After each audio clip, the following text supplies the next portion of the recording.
out my phone and showed the whole table over $15,000 in grocery receipts, all paid for with my money and employee discount. Everyone stared at my parents in disgust, and one by one, the whole family grabbed their things and left. My dad waited until the last car pulled out of the driveway before he said, "Just go back to doing the shopping." The whole family grabbed their things and left. My dad waited until the last car pulled out of the driveway before he said, "Just go back to doing the shopping." "Sure, but groceries aren't free. That'll be $200. Mom's face went red. "You're our son. You don't get to charge us." I put my hands behind my head and leaned back smiling. I thought I was a thief. Wouldn't want to make you accomplices. I got home from my 18th birthday party and my mom was throwing out trash bags filled with my clothes. "You are disowned. I don't even have a car. Not my problem anymore. Get your junk off my property by 5 or I'm calling the cops." She slammed the window shut. My whole life she never bought me new clothes, never packed my lunch, never showed up to a single game. And now this. I called my best friend Bellamy and he pulled up in his mom's truck 5 minutes later. I tossed the bags in the back. I wished I was adopted. My mom had to give up a baby when she was 18. She'll get it. As soon as we arrived, Bellamy's mom wrapped both arms around me. "You are always welcome here for as long as you need. I just don't understand why she'd do this." She pulled back and held my face. "I'm a cop, so I can do some digging on your mom for you if you want." I nodded. Every night after dinner, Sia and I went through my mom's college transcripts and medical records but found nothing.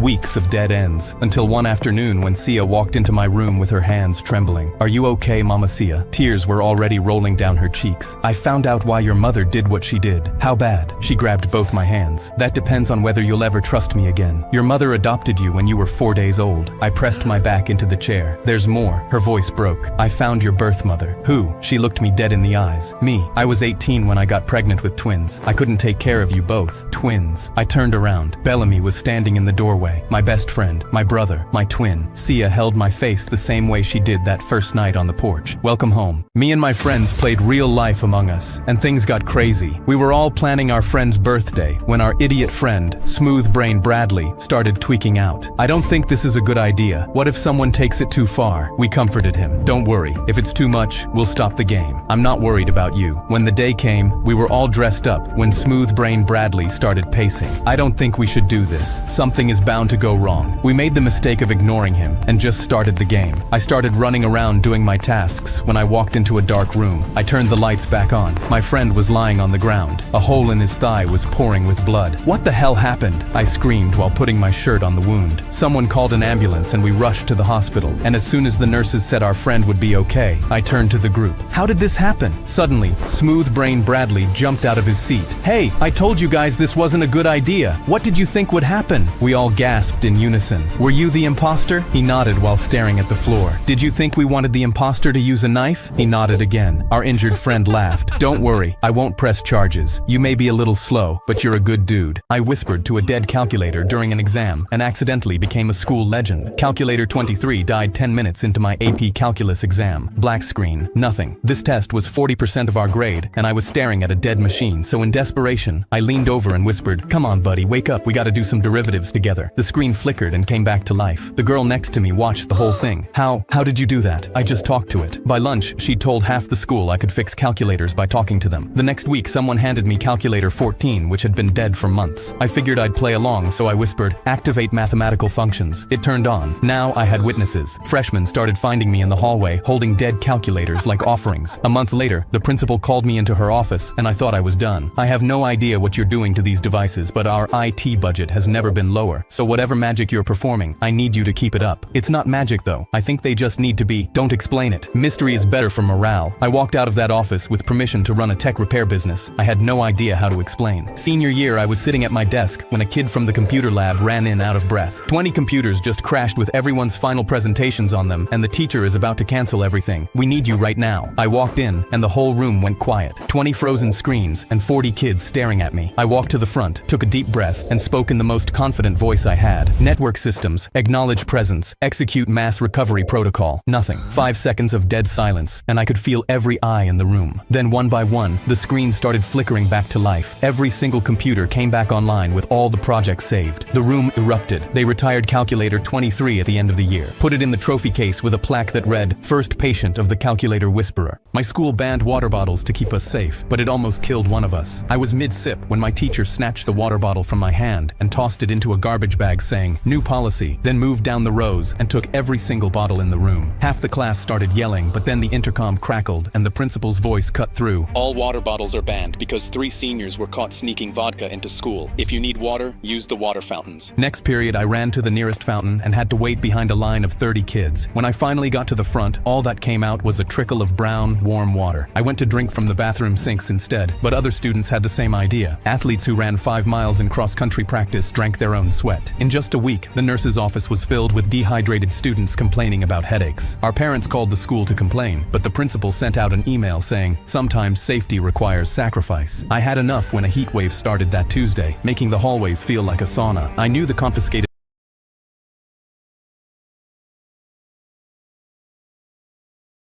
water bottles were sitting in a storage closet, so I grabbed mine and hid it in my locker. I'd secretly drink water throughout the day while everyone else waited in line for brown water. Friday's gym class was when everything went to hell because coach made us run laps outside in the middle of the heat wave. We'd been going for 15 minutes when Chris went from jogging to face first on the floor. Everyone started screaming. Coach ran over, his face going white when he realized Chris was unconscious and burning up. He yelled for water, but the water fountains were inside the school and no one had their water bottles. That's when I remembered my water bottle was in my backpack. I grabbed it and dumped it over Chris's head, carefully giving him small sips when he started to come around. I stayed there rationing my water between cooling him down and keeping him hydrated. The paramedics arrived 12 minutes later, and they said Chris's temperature was 104.8, dangerously close to the point where organs start shutting down. They told me I had saved him because he could have gone into kidney failure or worse. Chris's parents' lawyer was at the school the next morning, along with 3 news vans and angry parents. The principal tried to do damage control by promising to lift the ban, but it was too late. He got fired the next day. The new principal installed water fountains his first week. Then the intercom crackled and his voice cut through. "Water bottles are welcome back. Make sure you're drinking enough water." Chris returned to school a month later, and he carries 2 water bottles everywhere he goes. The officers found half a pound of coke in my bathroom and put handcuffs on me immediately. I didn't want to be arrested, so at the last second I screamed, "Wait, this isn't mine. There's a problem with my toilet." They looked at me like I was crazy and went to usher me out, but I insisted the coke they found was because of a plumbing problem. I explained every time I flushed my toilet, random bags of coke would somehow stream back up through the bowl. I always simply stored it because I didn't know what to do with it. They shook their heads angrily and kept walking me, but I begged them to believe me. This is why I never told anyone. I was too afraid people would think I'm crazy, just like right now. I pleaded to just let me show them one time. They exchanged looks, then said, "Fine, but make it quick." They took off the cuffs and stood there tapping one foot. I grabbed the half pound of coke and said, "Now watch," then dumped the bag into the toilet. I told them to look closely at what happens and proceeded to flush. The cop stared intently as the bag swirled around and went down. A couple of seconds passed, and the cop looked at the empty bowl, losing his patience. He raised his head. "So, where's the coke?" I looked at him dead in the eyes and replied, "What coke?" They arrested me on the spot, but because my bathroom has no cameras, during trial, I simply denied everything and walked free. My general went to eat his breakfast bagel, but a huge circle of sunlight was hitting his face, and he just couldn't see. He could have simply moved to another table, but he just sat down and didn't feel like getting up. So he picked up his radio and called the captain. "Hey, our patrol needs to be shifted 15 degrees south. It's urgent." Then he put the radio down and just sat there, squinting at the sun. I had no idea what he was doing, until a minute later, I felt the floor beneath me tilt. The whole ship, thousands of tons of steel, and hundreds of crew members, all slowly started turning in the middle of the ocean. That's when I saw the circle of sunlight blinding him, slide off his face and onto the wall behind him. This man had just redirected an entire military warship to avoid standing up. He looked at me, gave me a grin, and took a bite of his bagel. I knocked out the smallest, weakest kid in school. While I was bench pressing, he cracked my ribs with a 5-pound dumbbell and smiled. That was Chester. He was 4'11", 85 pounds, and was the worst bully I ever met. His 2 brothers were 6'6", 300 pounds of pure muscle. Nobody touched Chester because they were terrified of his big brothers. I told the teacher, but he never believed that Chester had the strength to actually hurt anyone. I walked around with 2 cracked ribs for 3 months and couldn't laugh without wincing. A week later, my history history teacher stepped out. Chester whispered into my ear, "Have you ever felt a tiger's claw?" Then he stabbed a pencil an inch deep into my back. I bled out onto the floor and everyone gasped. I needed 7 stitches. My teacher asked the class if anyone saw it. Every single student looked away. Chester smiled again. He was loving this power. PE baseball. Chester slammed a metal bat across my knee. I limped for a month. I still feel it when it rains. I didn't tell my mom. I didn't tell anyone. I knew I had to handle this myself. So I started kickboxing. 5 days a week for 6 months straight. I sparred with semi-pros. Got beaten up badly at first. Then slowly started landing shots and earned their respect. I stored every one of Chester's hits in the back of my mind. I had a college scholarship and couldn't afford to risk losing it. So I waited for the last day of school. I walked up to him and said, "Hey Chester, have you ever felt a tiger's claw?" He looked confused. Before he could say a word, I threw everything. Punches, kicks, elbows, and laid him out on the concrete. Unconscious, bleeding out of his smug face. A crowd gathered and went completely silent. Then his 2 brothers pushed through the crowd and got in my face. "Try that shit on us. Go ahead, try it." I looked up at both of them and said, "You might kill me, but I'll take one of you with me to the grave. I swear it." They went quiet, glanced at each other, then walked away. For as big as they were, they had never actually been tested. Chester had 17 broken bones and ate through a straw for 4 months. No charges were pressed because even his own parents knew he had it coming. When I think about that day, I still get the warm and fuzzies. A little girl called 911 and whispered, "Can I order a large pizza, please?" Dispatch told me it was probably a prank because they get these calls every week, but said her voice shook when she gave them her address. Kids don't whisper like that unless they're hiding from someone, so I immediately drove to her house. I knocked, and a man opened the door with a big fake smile. "Oh hey officer, what brings you here?" I told him we got a call from this address, and he laughed, telling me his daughter was just playing pretend on the phone. But I noticed the sweat running down his forehead. I told him I wanted to check on her, and his smile disappeared. "Do you have a warrant? Because you can't just barge into my house without one." I'd seen enough guilty men to know what one looked like, so there was no way I was leaving without that little girl. While he kept going about his rights, a little girl peeked around the corner behind him. She had messy hair and large eye bags. She looked straight at me and mouthed, "Help me." I pushed past him and crouched down to her. "Hey sweetie, can you show me where the kitchen is?" The man grabbed my shoulder and told me I was scaring her, but when I stood up and rested my hand on my taser, his grip instantly loosened. The little girl quickly grabbed my hand and pulled me down the hallway. Her sleeves rode up, and I saw dark purple marks wrapped around both her wrists. My heart instantly pounded because I knew exactly what this meant. The little girl whispered to me, "My mom's in the bedroom. She's hurt bad. He won't let us leave." I grabbed my radio and called for backup.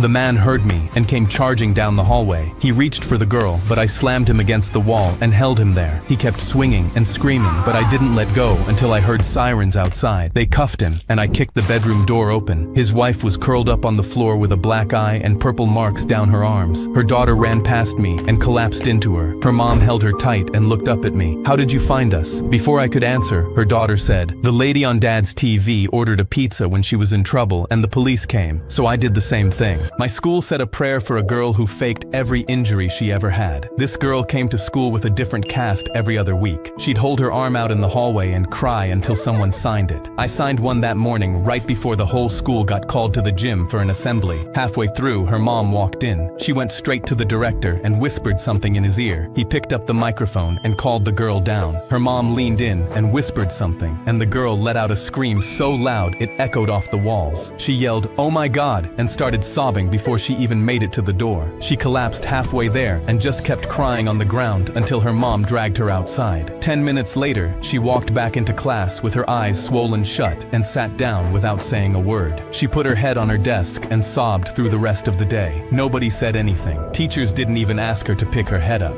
That night, her friends texted her and she only wrote back, "Why couldn't it have been me?" By Monday, a kid in my class said her dad and little sister got into a car accident and neither of them survived. The school held a prayer for her and passed around a card for everyone to sign. Her desk sat empty for over a week. When she finally showed up, her friend asked about her dad. She scrunched her face. "What about my dad?" My mom told me she couldn't pick me up because my sister broke her pinky and she had to take her to the hospital. Nobody knew what to say. The whole meltdown was because she had to walk home. And on the walk home, she tripped on her shoelaces and scraped her knee. That was why she missed over a week.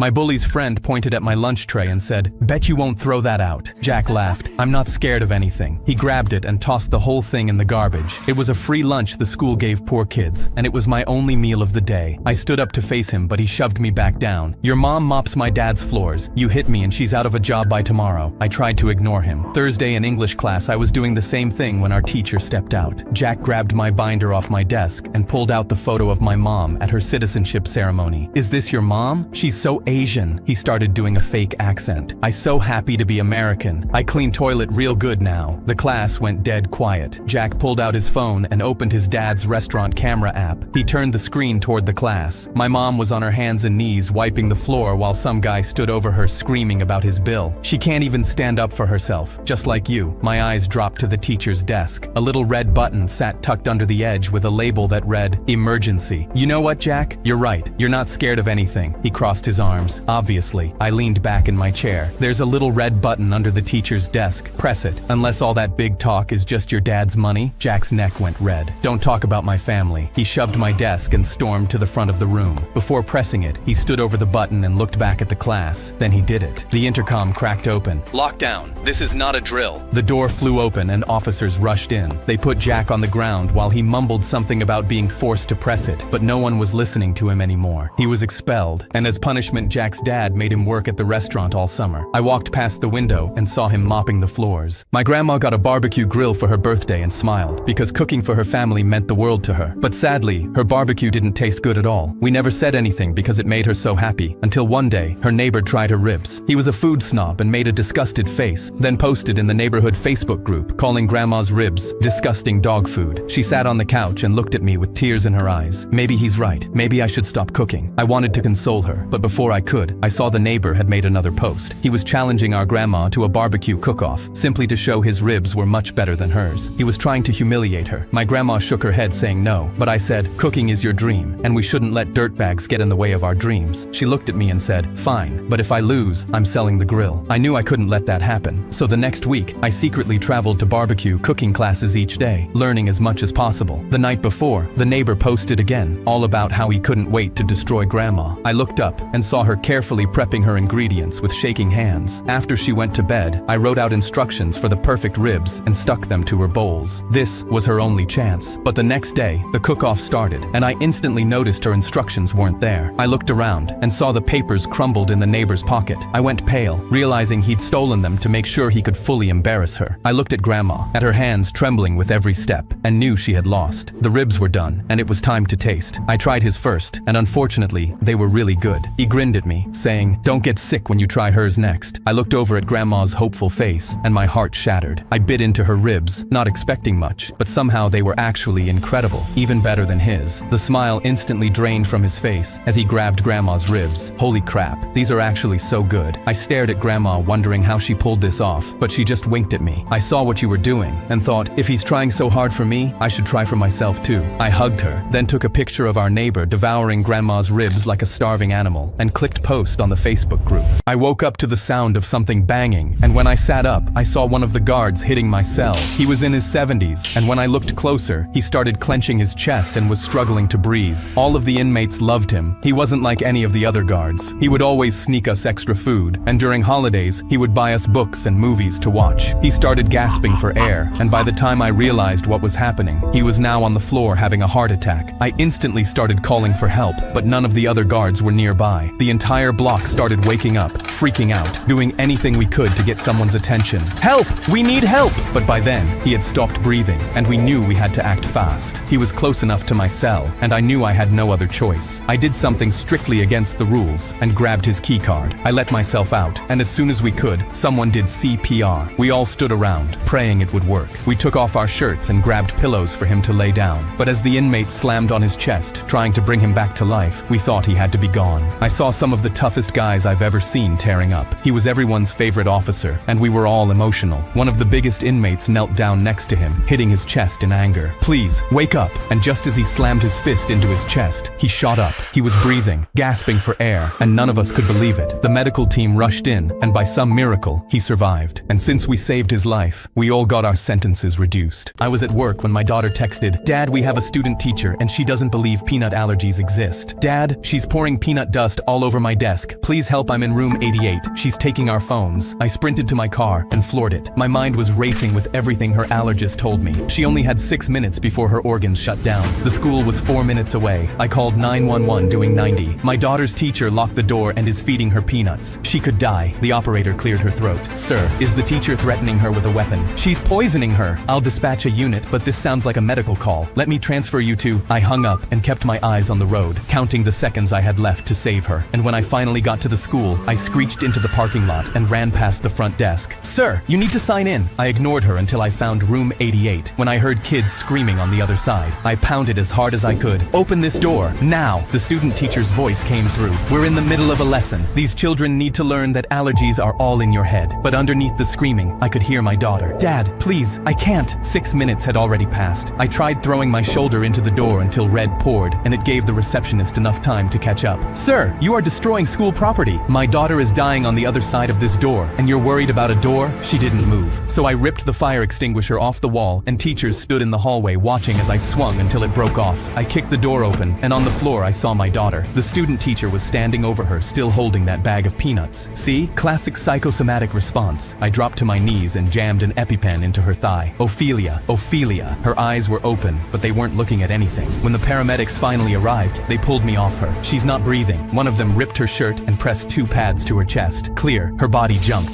Flatline. The paramedic looked at the other one and slowly shook his head. One more time. Clear. Her finger twitched against the floor. She sucked in a breath so sharp the whole room heard it. And as officers grabbed the student teacher from behind, Ophelia grabbed my shirt with both fists and whispered, "Dad, you came." She didn't let go. My neighbor demanded the death penalty for my 5-year-old. So I'm sitting in a packed courtroom watching my son Perry drool on himself in the defendant's chair, exactly like I told him to do. My next door neighbor, Mr. Wickford, is suing us for what his lawyer keeps calling premeditated genocide. This all started 3 weeks ago when I was teaching Perry to ride his tricycle. I'd finally let go, and he was doing it on his own. He turned back with this huge grin. "Daddy, I'm doing it." That's when he veered off the sidewalk and went straight through Wickford's front yard. The tricycle hit a rock, and Perry went flying face first into Wickford's lawn. Wickford came bursting out screaming about his precious babies being murdered. While I was checking if Perry was okay, Wickford was on his knees examining his plants like a crime scene investigator, placing little evidence markers he'd apparently had ready for just such an occasion. Within an hour, he'd called the police, who tried really hard not to laugh when he demanded they arrest Perry for mass slaughter. When they declined, he called a lawyer. Next thing I knew, my 5-year-old was the defendant in a $50,000 lawsuit demanding the death penalty. In court, Wickford took the stand with real tears streaming down his face. That boy took innocent lives without provocation. Those were my babies. I raised them from seed. His wife was fanning herself with a tissue like she might faint. His lawyer kept throwing around words like callous disregard for life and sociopathic tendencies about a kindergartner. When it was our turn, our public defender put Wickford's photos on the courtroom screen and clicked through them slowly. "Mr. Wickford, can you point out exactly which plants were killed?" "Right there. My babies. They're all dead." She zoomed in. "Sir, this is grass. Regular Kentucky bluegrass." She clicked to the next photo. "And this is where the alleged genocide took place." Perry's crash landing was completely surrounded by perfectly intact daffodils, tulips, and rose bushes. Wickford's face went red. "But the grass is dead." The judge looked at Perry, who was still drooling on himself and screaming about ice cream, banged his gavel, and said, "Case dismissed. I'd suggest investing in a keep off the grass sign." A homeless man kept shoplifting in my store, and I regret stopping him. A girl got dragged around the corner in my store and screamed from behind the shelf. I instantly ran over and saw a dirty man wrestling her for a water bottle. I lunged to help her, but he ripped free and sprinted out before I could. I helped her up, but the next day the man came back and did the same thing. He ripped a sandwich from a kid's hands and ran out. I knew something was seriously wrong with this guy, so the next time when he walked in, I watched him closely. He walked around for a few minutes, and when he thought no one was looking, ran towards an old lady and grabbed a hot dog out of her hand. But I was waiting and yanked him by the shirt. "You're not doing this again." He tried to pull away, but I held on to him and pulled out my phone to call police. He shook his head as he saw me dial, tears filling his eyes, but I just dialed anyway. Police arrived and immediately cuffed him, and he didn't say a word to anyone the entire time. They walked him out, and he made eye contact with me while crying. I thought the problem was solved, until a few days later, I smelt something rotting in an abandoned alleyway. I followed the smell, and when I turned the corner, I saw a dog chained up. I sprinted over and kneeled down. There was a cardboard sign, "I am mute. Teenagers tied up my dog and beat me up. Please give us food or water to keep him alive." The dog wasn't breathing, and when I looked up, I saw the water bottle and the sandwich wrapper the homeless man stole. I realized this was his dog, and he'd only been stealing so his dog could live. But now, thanks to me, his dog was gone. A man in an expensive suit put his can of soda on the counter, but when I told him the price was $1, he pulled out 20 cents and said, "That's all I have." Usually I'd let people away with it, but he had his arms crossed and literally threw the money at my chest, so I wasn't going to. I replied the price was $1, and he went red in the face. "Listen, you're a corner store slave. I'm a lawyer. If I say 20 cents is all I have, then you take the 20 cents, bow your head, and say thank you, sir." I told him that his attitude was making him look more like ma'am than a sir right now, and he completely lost it. He slammed his fist on the counter and said, "Just for that, I'm going to get something else too." He turned around and started picking out a bag of chips, and while he wasn't looking, I quickly grabbed his soda can from the counter, then shook it as fast as I could and put it back down. He turned around with a bag of chips, and I told him, "You can't take those without paying. My store is struggling right now." But he just laughed at me. "Should have thought about your struggling store before not letting me have my drink." He grabbed the soda can off the counter and said, "It tastes even better when it's basically free." He smirked and opened the can, and immediately the soda exploded in his face. It covered his hair, his expensive lawyer suit, and ran down his legs and into his shoes. I gave him back his 20 cents and smiled, "Keep the change." Both my daughters were screaming from opposite ends of a burning house, and I could only reach one. The fire came through the kitchen and took the staircase before I could get up it. Kate was in the front bedroom and Lisa was in the back, but their windows were on opposite sides of the house. I could hear Lisa screaming my name, but I ran for Kate.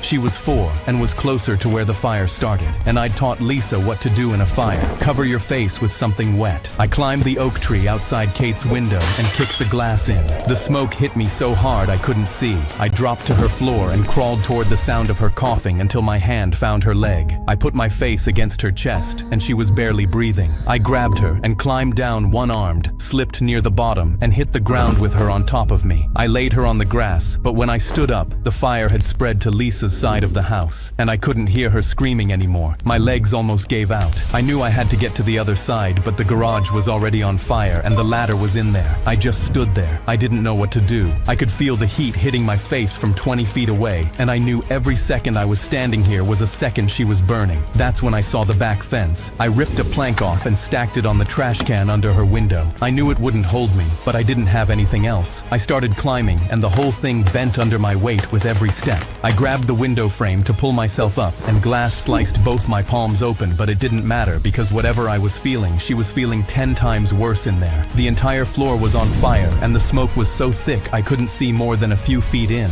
My chest caved. I screamed her name. Nothing. I screamed again. Nothing. My hands were shaking. I knew she'd been in there too long. That's when I heard a small voice from somewhere in the smoke. "Daddy, I can't reach you." I could barely see her pressed into the far corner with wet sheets around her face. I held the frame with one hand and reached in with the other, but she was too far. "Lisa, run to me right now." "Daddy, I'm scared." "I know, baby, but you can do it." She dropped the sheets and looked at me. She ran. I watched her disappear into the flames. I thought it was over, and then she was in my arms. I was cooking fish outside my dead grandfather's cabin when a sheriff threw me face first into the dirt. I hit the ground hard with a knee in my back while a deputy screamed about a murder. I was 60 hours into the challenge, and the cabin was almost mine. Grandpa's will was simple. Last one to survive 72 hours alone in this cabin got the property and $600,000. 3 cousins had already quit, so it was just me and my cousin Ollie. They wanted the money, but I wanted the cabin because it was the only place that ever felt like home to me. And I was winning until somebody called the cops and told them I killed someone. Now I was pinned to the ground watching deputies kick open the cabin door while the sheriff searched the property. He stopped when he saw blood on the porch. It was from the trout I'd gutted that morning, but he was already following the trail inside. He came back out holding my knife with the blade still red. Then he found the pile of guts by the creek that looked a lot worse than fish. I tried to scream that it wasn't what it looked like, but the deputy shoved my face into the dirt and told me to shut up. The sheriff called for backup, then walked over and cuffed my hands behind my back. He pulled me to my feet and started walking me toward his car when a Prius came up the dirt road and the estate lawyer stepped out holding his phone. "Stop. That call was fake." He hit play, and a panicked voice came through the speaker. The sheriff listened, looked at the fish guts, and pinched the bridge of his nose. "Who is that?" I knew that whiny voice anywhere. "That's my cousin Ollie," I screamed. Mr. Brannigan put the phone away and pulled out the deed. "Since he broke the rules, the cabin is yours." The sheriff took off my cuffs and got back in his car to go arrest my cousin for filing a false report. I signed my name on my grandfather's porch, sat down, and finished cooking my fish. Then I drove to the county jail and ate it in the visiting room while Ollie watched through the glass. "Grandpa was right," I told him. "The fish up here really do taste better." During my barbecue, my wife asked me, "Why is that strange man cradling our baby?" The bearded man made goofy sounds at our baby, as if he belonged there. We walked over, and I asked him to put her down. He said, "Nah, I don't think so."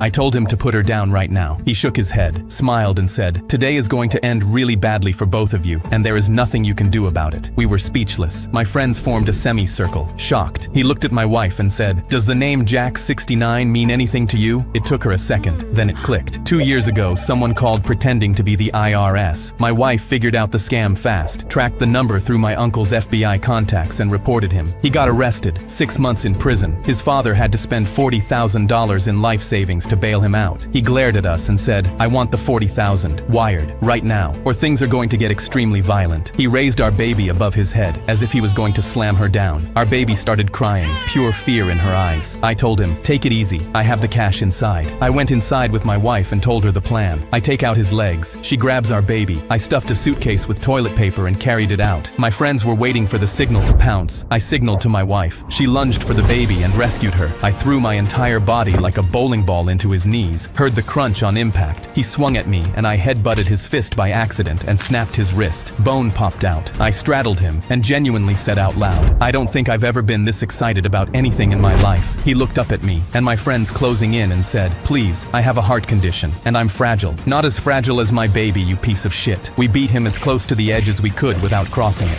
Bones snapped, teeth flew out, blood pooled. I called the cops and told them the truth. The lead officer glanced down at the bloodied up scumbag, thought about it, looked at me, winked, and made the paperwork disappear. "There's this girl at school I really like, Dad. I need your help because you always pull baddies." I stared at my son. "What's a baddie?" "She's just a pretty girl, Dad. Please." I sat him down at the table. "Okay, tomorrow in class, just smile at her. If she smiles back, we're in business." He wrote down every word I said, and I just hoped my son's heart wouldn't get broken. And the next day, he came home grinning ear to ear. "Dad, you're the best. She smiled at me today. With teeth." I high-fived him. "Good sign. Now tomorrow, ask her for a small favor. Borrow a pencil, anything. It'll make her notice you even more." After school, he ran through the front door. I asked to borrow a pencil and she gave me 2 and winked at me. I leaned back in my chair. "She likes you. Ask her to the dance." He practiced what he'd say in the mirror that night and left for school the next morning looking like a kid on a mission. And that afternoon, I got a call from an unknown number. "Good morning. This is your son's teacher. I just wanted to let you know that your son asked me to the dance today. It was very sweet but highly inappropriate." I got home and found him face down crying on his bed. "I never should have trusted you. You got my heart broken." I sat on the edge of his bed. "Son, it's not my fault you never told me you were into cougars." My son threw his book bag in the trash after school and said, "I'm not going back to school ever." I knelt down beside him. "Why not, son?" "Because class takes too long to finish. It's boring." I knew his teachers had planned a surprise pizza party for the next day, so I said the best lie I could think of. "I have a time portal. I can speed up or slow down any day I want. Make tomorrow fast." I pressed my fingers to his temples and told him it was done. "Forever?" I nodded. When he came home the next day, he sprinted through the door and grabbed my arm. "It worked. Today was so fast and we ate pizza. Can you do the portal every day?" I held up both hands like a scale. "If I make one day short, another day has to be long. It has to be balanced." A few weeks later, he came home and dropped his backpack by the door. He walked over and grabbed my arm. "Can you make tomorrow short again?" I asked what happened. He shook his head. "Please, just short." When he came home that afternoon, he let out a long breath. It worked. That night, I was tucking him in. "Dad, what if one day I need the portal and you're not there? We'll make it work. Forever." He fell asleep with his fingers on his temples. The girl who triggered my PTSD for 4 years is now homeless. I'm from a war-torn country. At 10 years old, I'd wake up to explosions and gunfire. I lost friends, neighbors, even my middle school crush. One night, people were screaming, "Save me," through the chaos, and my dad picked me up and told me to close my eyes. I asked about my mom and sister, and he whispered that they were still sleeping. I didn't understand then that they didn't survive. We fled to America, hoping for peace, but the trauma followed. My school community tried their best. Loud sounds triggered me, especially fireworks. One moment I'd hear a pop, and the next I'd be curled into a ball on the floor. Then Angela transferred in. She decided I was faking it and said I was too young to have PTSD, so she started testing me. She'd clap right behind me in the hallway, and once I dropped to the floor trembling while people laughed. In assemblies, she'd crack her knuckles behind me just to watch me crawl under the bleachers. In chemistry, she'd accidentally drop heavy books next to my desk desk, leaving my hands too shaky to write. One time, she followed me home, and when I was halfway down the street, she screamed the same pitch as the cries from that night. I sprinted home, fumbling with my keys, and locked myself in the bathroom trying to breathe. Her worst trick was an app that played gunfire. She'd hide her phone in her backpack and time the shots to go off when I walked by. I'd hit the floor in terror while she looked concerned like everyone else. Teachers never caught her. She was too smart about it. I thought it was all behind me after graduation. 4 years passed. I had therapy, better coping skills, fewer flashbacks. Then I saw her at a cafe. She was working behind the counter and still had that smirk. I tried to be polite and ordered a matcha latte. She asked if I wanted anything else but didn't ask my name. That was the first red flag. As I waited, I heard it. Save me! Save me! I have an order for save me! A matcha latte for save me! My vision blurred. Suddenly I was 10 again, surrounded by smoke and screams. I collapsed right there in the cafe. Someone called 911 and paramedics kept me under observation for 3 hours until my heart rate stabilized. 3 hours of sterile walls and memories I thought I'd buried. But when they let me go, I didn't feel afraid. I felt rage. The next morning, I returned to the cafe. The manager, Carol, had already pulled up the security footage. "I'm so sorry," she began, but I cut her off. "Just watch." Together we saw Angela take my order, grin at the camera, write something on my cup, and wait until the cafe was full before yelling. We watched my body crumple like paper. "She's fired," Carol said. "I want to be there," I replied. Angela walked in for her shift, like nothing happened. When she saw me in the office with Carol, her smirk disappeared. "What's this about?" Carol didn't blink. "You're terminated. Yesterday's behavior was targeted harassment. Security will escort you out." Angela tried suing me afterward and said I ruined her career. The footage went viral, and she hasn't been able to get hired anywhere since. Last I heard, she's living on the street. She can scream, "Save me," all she wants. I'll watch her sink before I ever help her. I thought one of my daughters was pregnant, but the truth was even crazier. I stared blindly at the positive pregnancy test in my 4 daughters' bathroom. I snagged the test and marched out to the living room where my daughters were chatting. Red in the face, I screamed, "Which one of you is pregnant?" Betty, my oldest daughter, screeched. "What?" Amy, the second oldest, yelled. "Who's pregnant?" Freya, the third oldest, muttered in disbelief. "What the frick?" Tina, the baby, said. "This is better than live TV." "Who is pregnant?" I demand in fear. Tina answers. "Don't look at me. I've barely gotten to first base. Remind me to have a talk with you about snakes and plums," I said to Tina, realizing she needed to have puberty and laying with another talk. "What was that?" I questioned Amy as she mouthed the words. I couldn't help but suspect that Amy was pregnant. "I like girls, Dad," Amy shouts. "So girls kiss better than guys?" Tina asked, confused. "At least with you, Amy, I don't have to worry about underage pregnancy," I say to Amy, ignoring Tina's question. "Dad!" Amy shouts in embarrassment. "I haven't done the tango yet, Dad," Betty said almost proudly, which I already knew. "Do you have anything to say for yourself, young lady, Freya?" I questioned. "I'm not dumb, Dad," Freya countered. "I am on the shot. My boyfriend or ex-boyfriends all wear willy wrappers, and I'm constantly making sure I don't get pregnant," Freya states factually. "You are grounded till you move out," I told her. "What? Dad, that's not fair. Plus, I am being smart about it, unlike someone in this household," Freya defends herself. "Yet, I suspect you the most," I explained. Amy reiterates Tina's earlier words. "This is definitely way better than live TV," Tina states. "I know. Just tell me the dang truth," I plead in frustration. "I am, but you're not seeing it," Freya snapped right back. "I didn't raise my daughters to be liars," I told Freya in disappointment. "You don't think I know that, Dad? I am telling you the dang truth," Freya pleads. "Prove it then," I say. How?" Freya stutters out nervously. "Take a pregnancy test," I state. "Do we even have a pregnancy test?" Freya asks. "I will go buy one. Yes or no?" I say in a fake calm. "Fine, go buy the test," Freya says. I could hear my 3 daughters placing bets on if Freya's pregnancy test would come up positive or negative when I came back home. "You have to wait 7 minutes," Freya states matter-of-factly. "I have done this with your mother a handful of times," I snog with a slight bite in my tone. "I am too young to be a grandfather," I thought pitifully. "Will any of you help me with the groceries?" my wife and mother to our daughters called out. Before I suddenly remembered the pregnancy test and looked, then my wife saw it.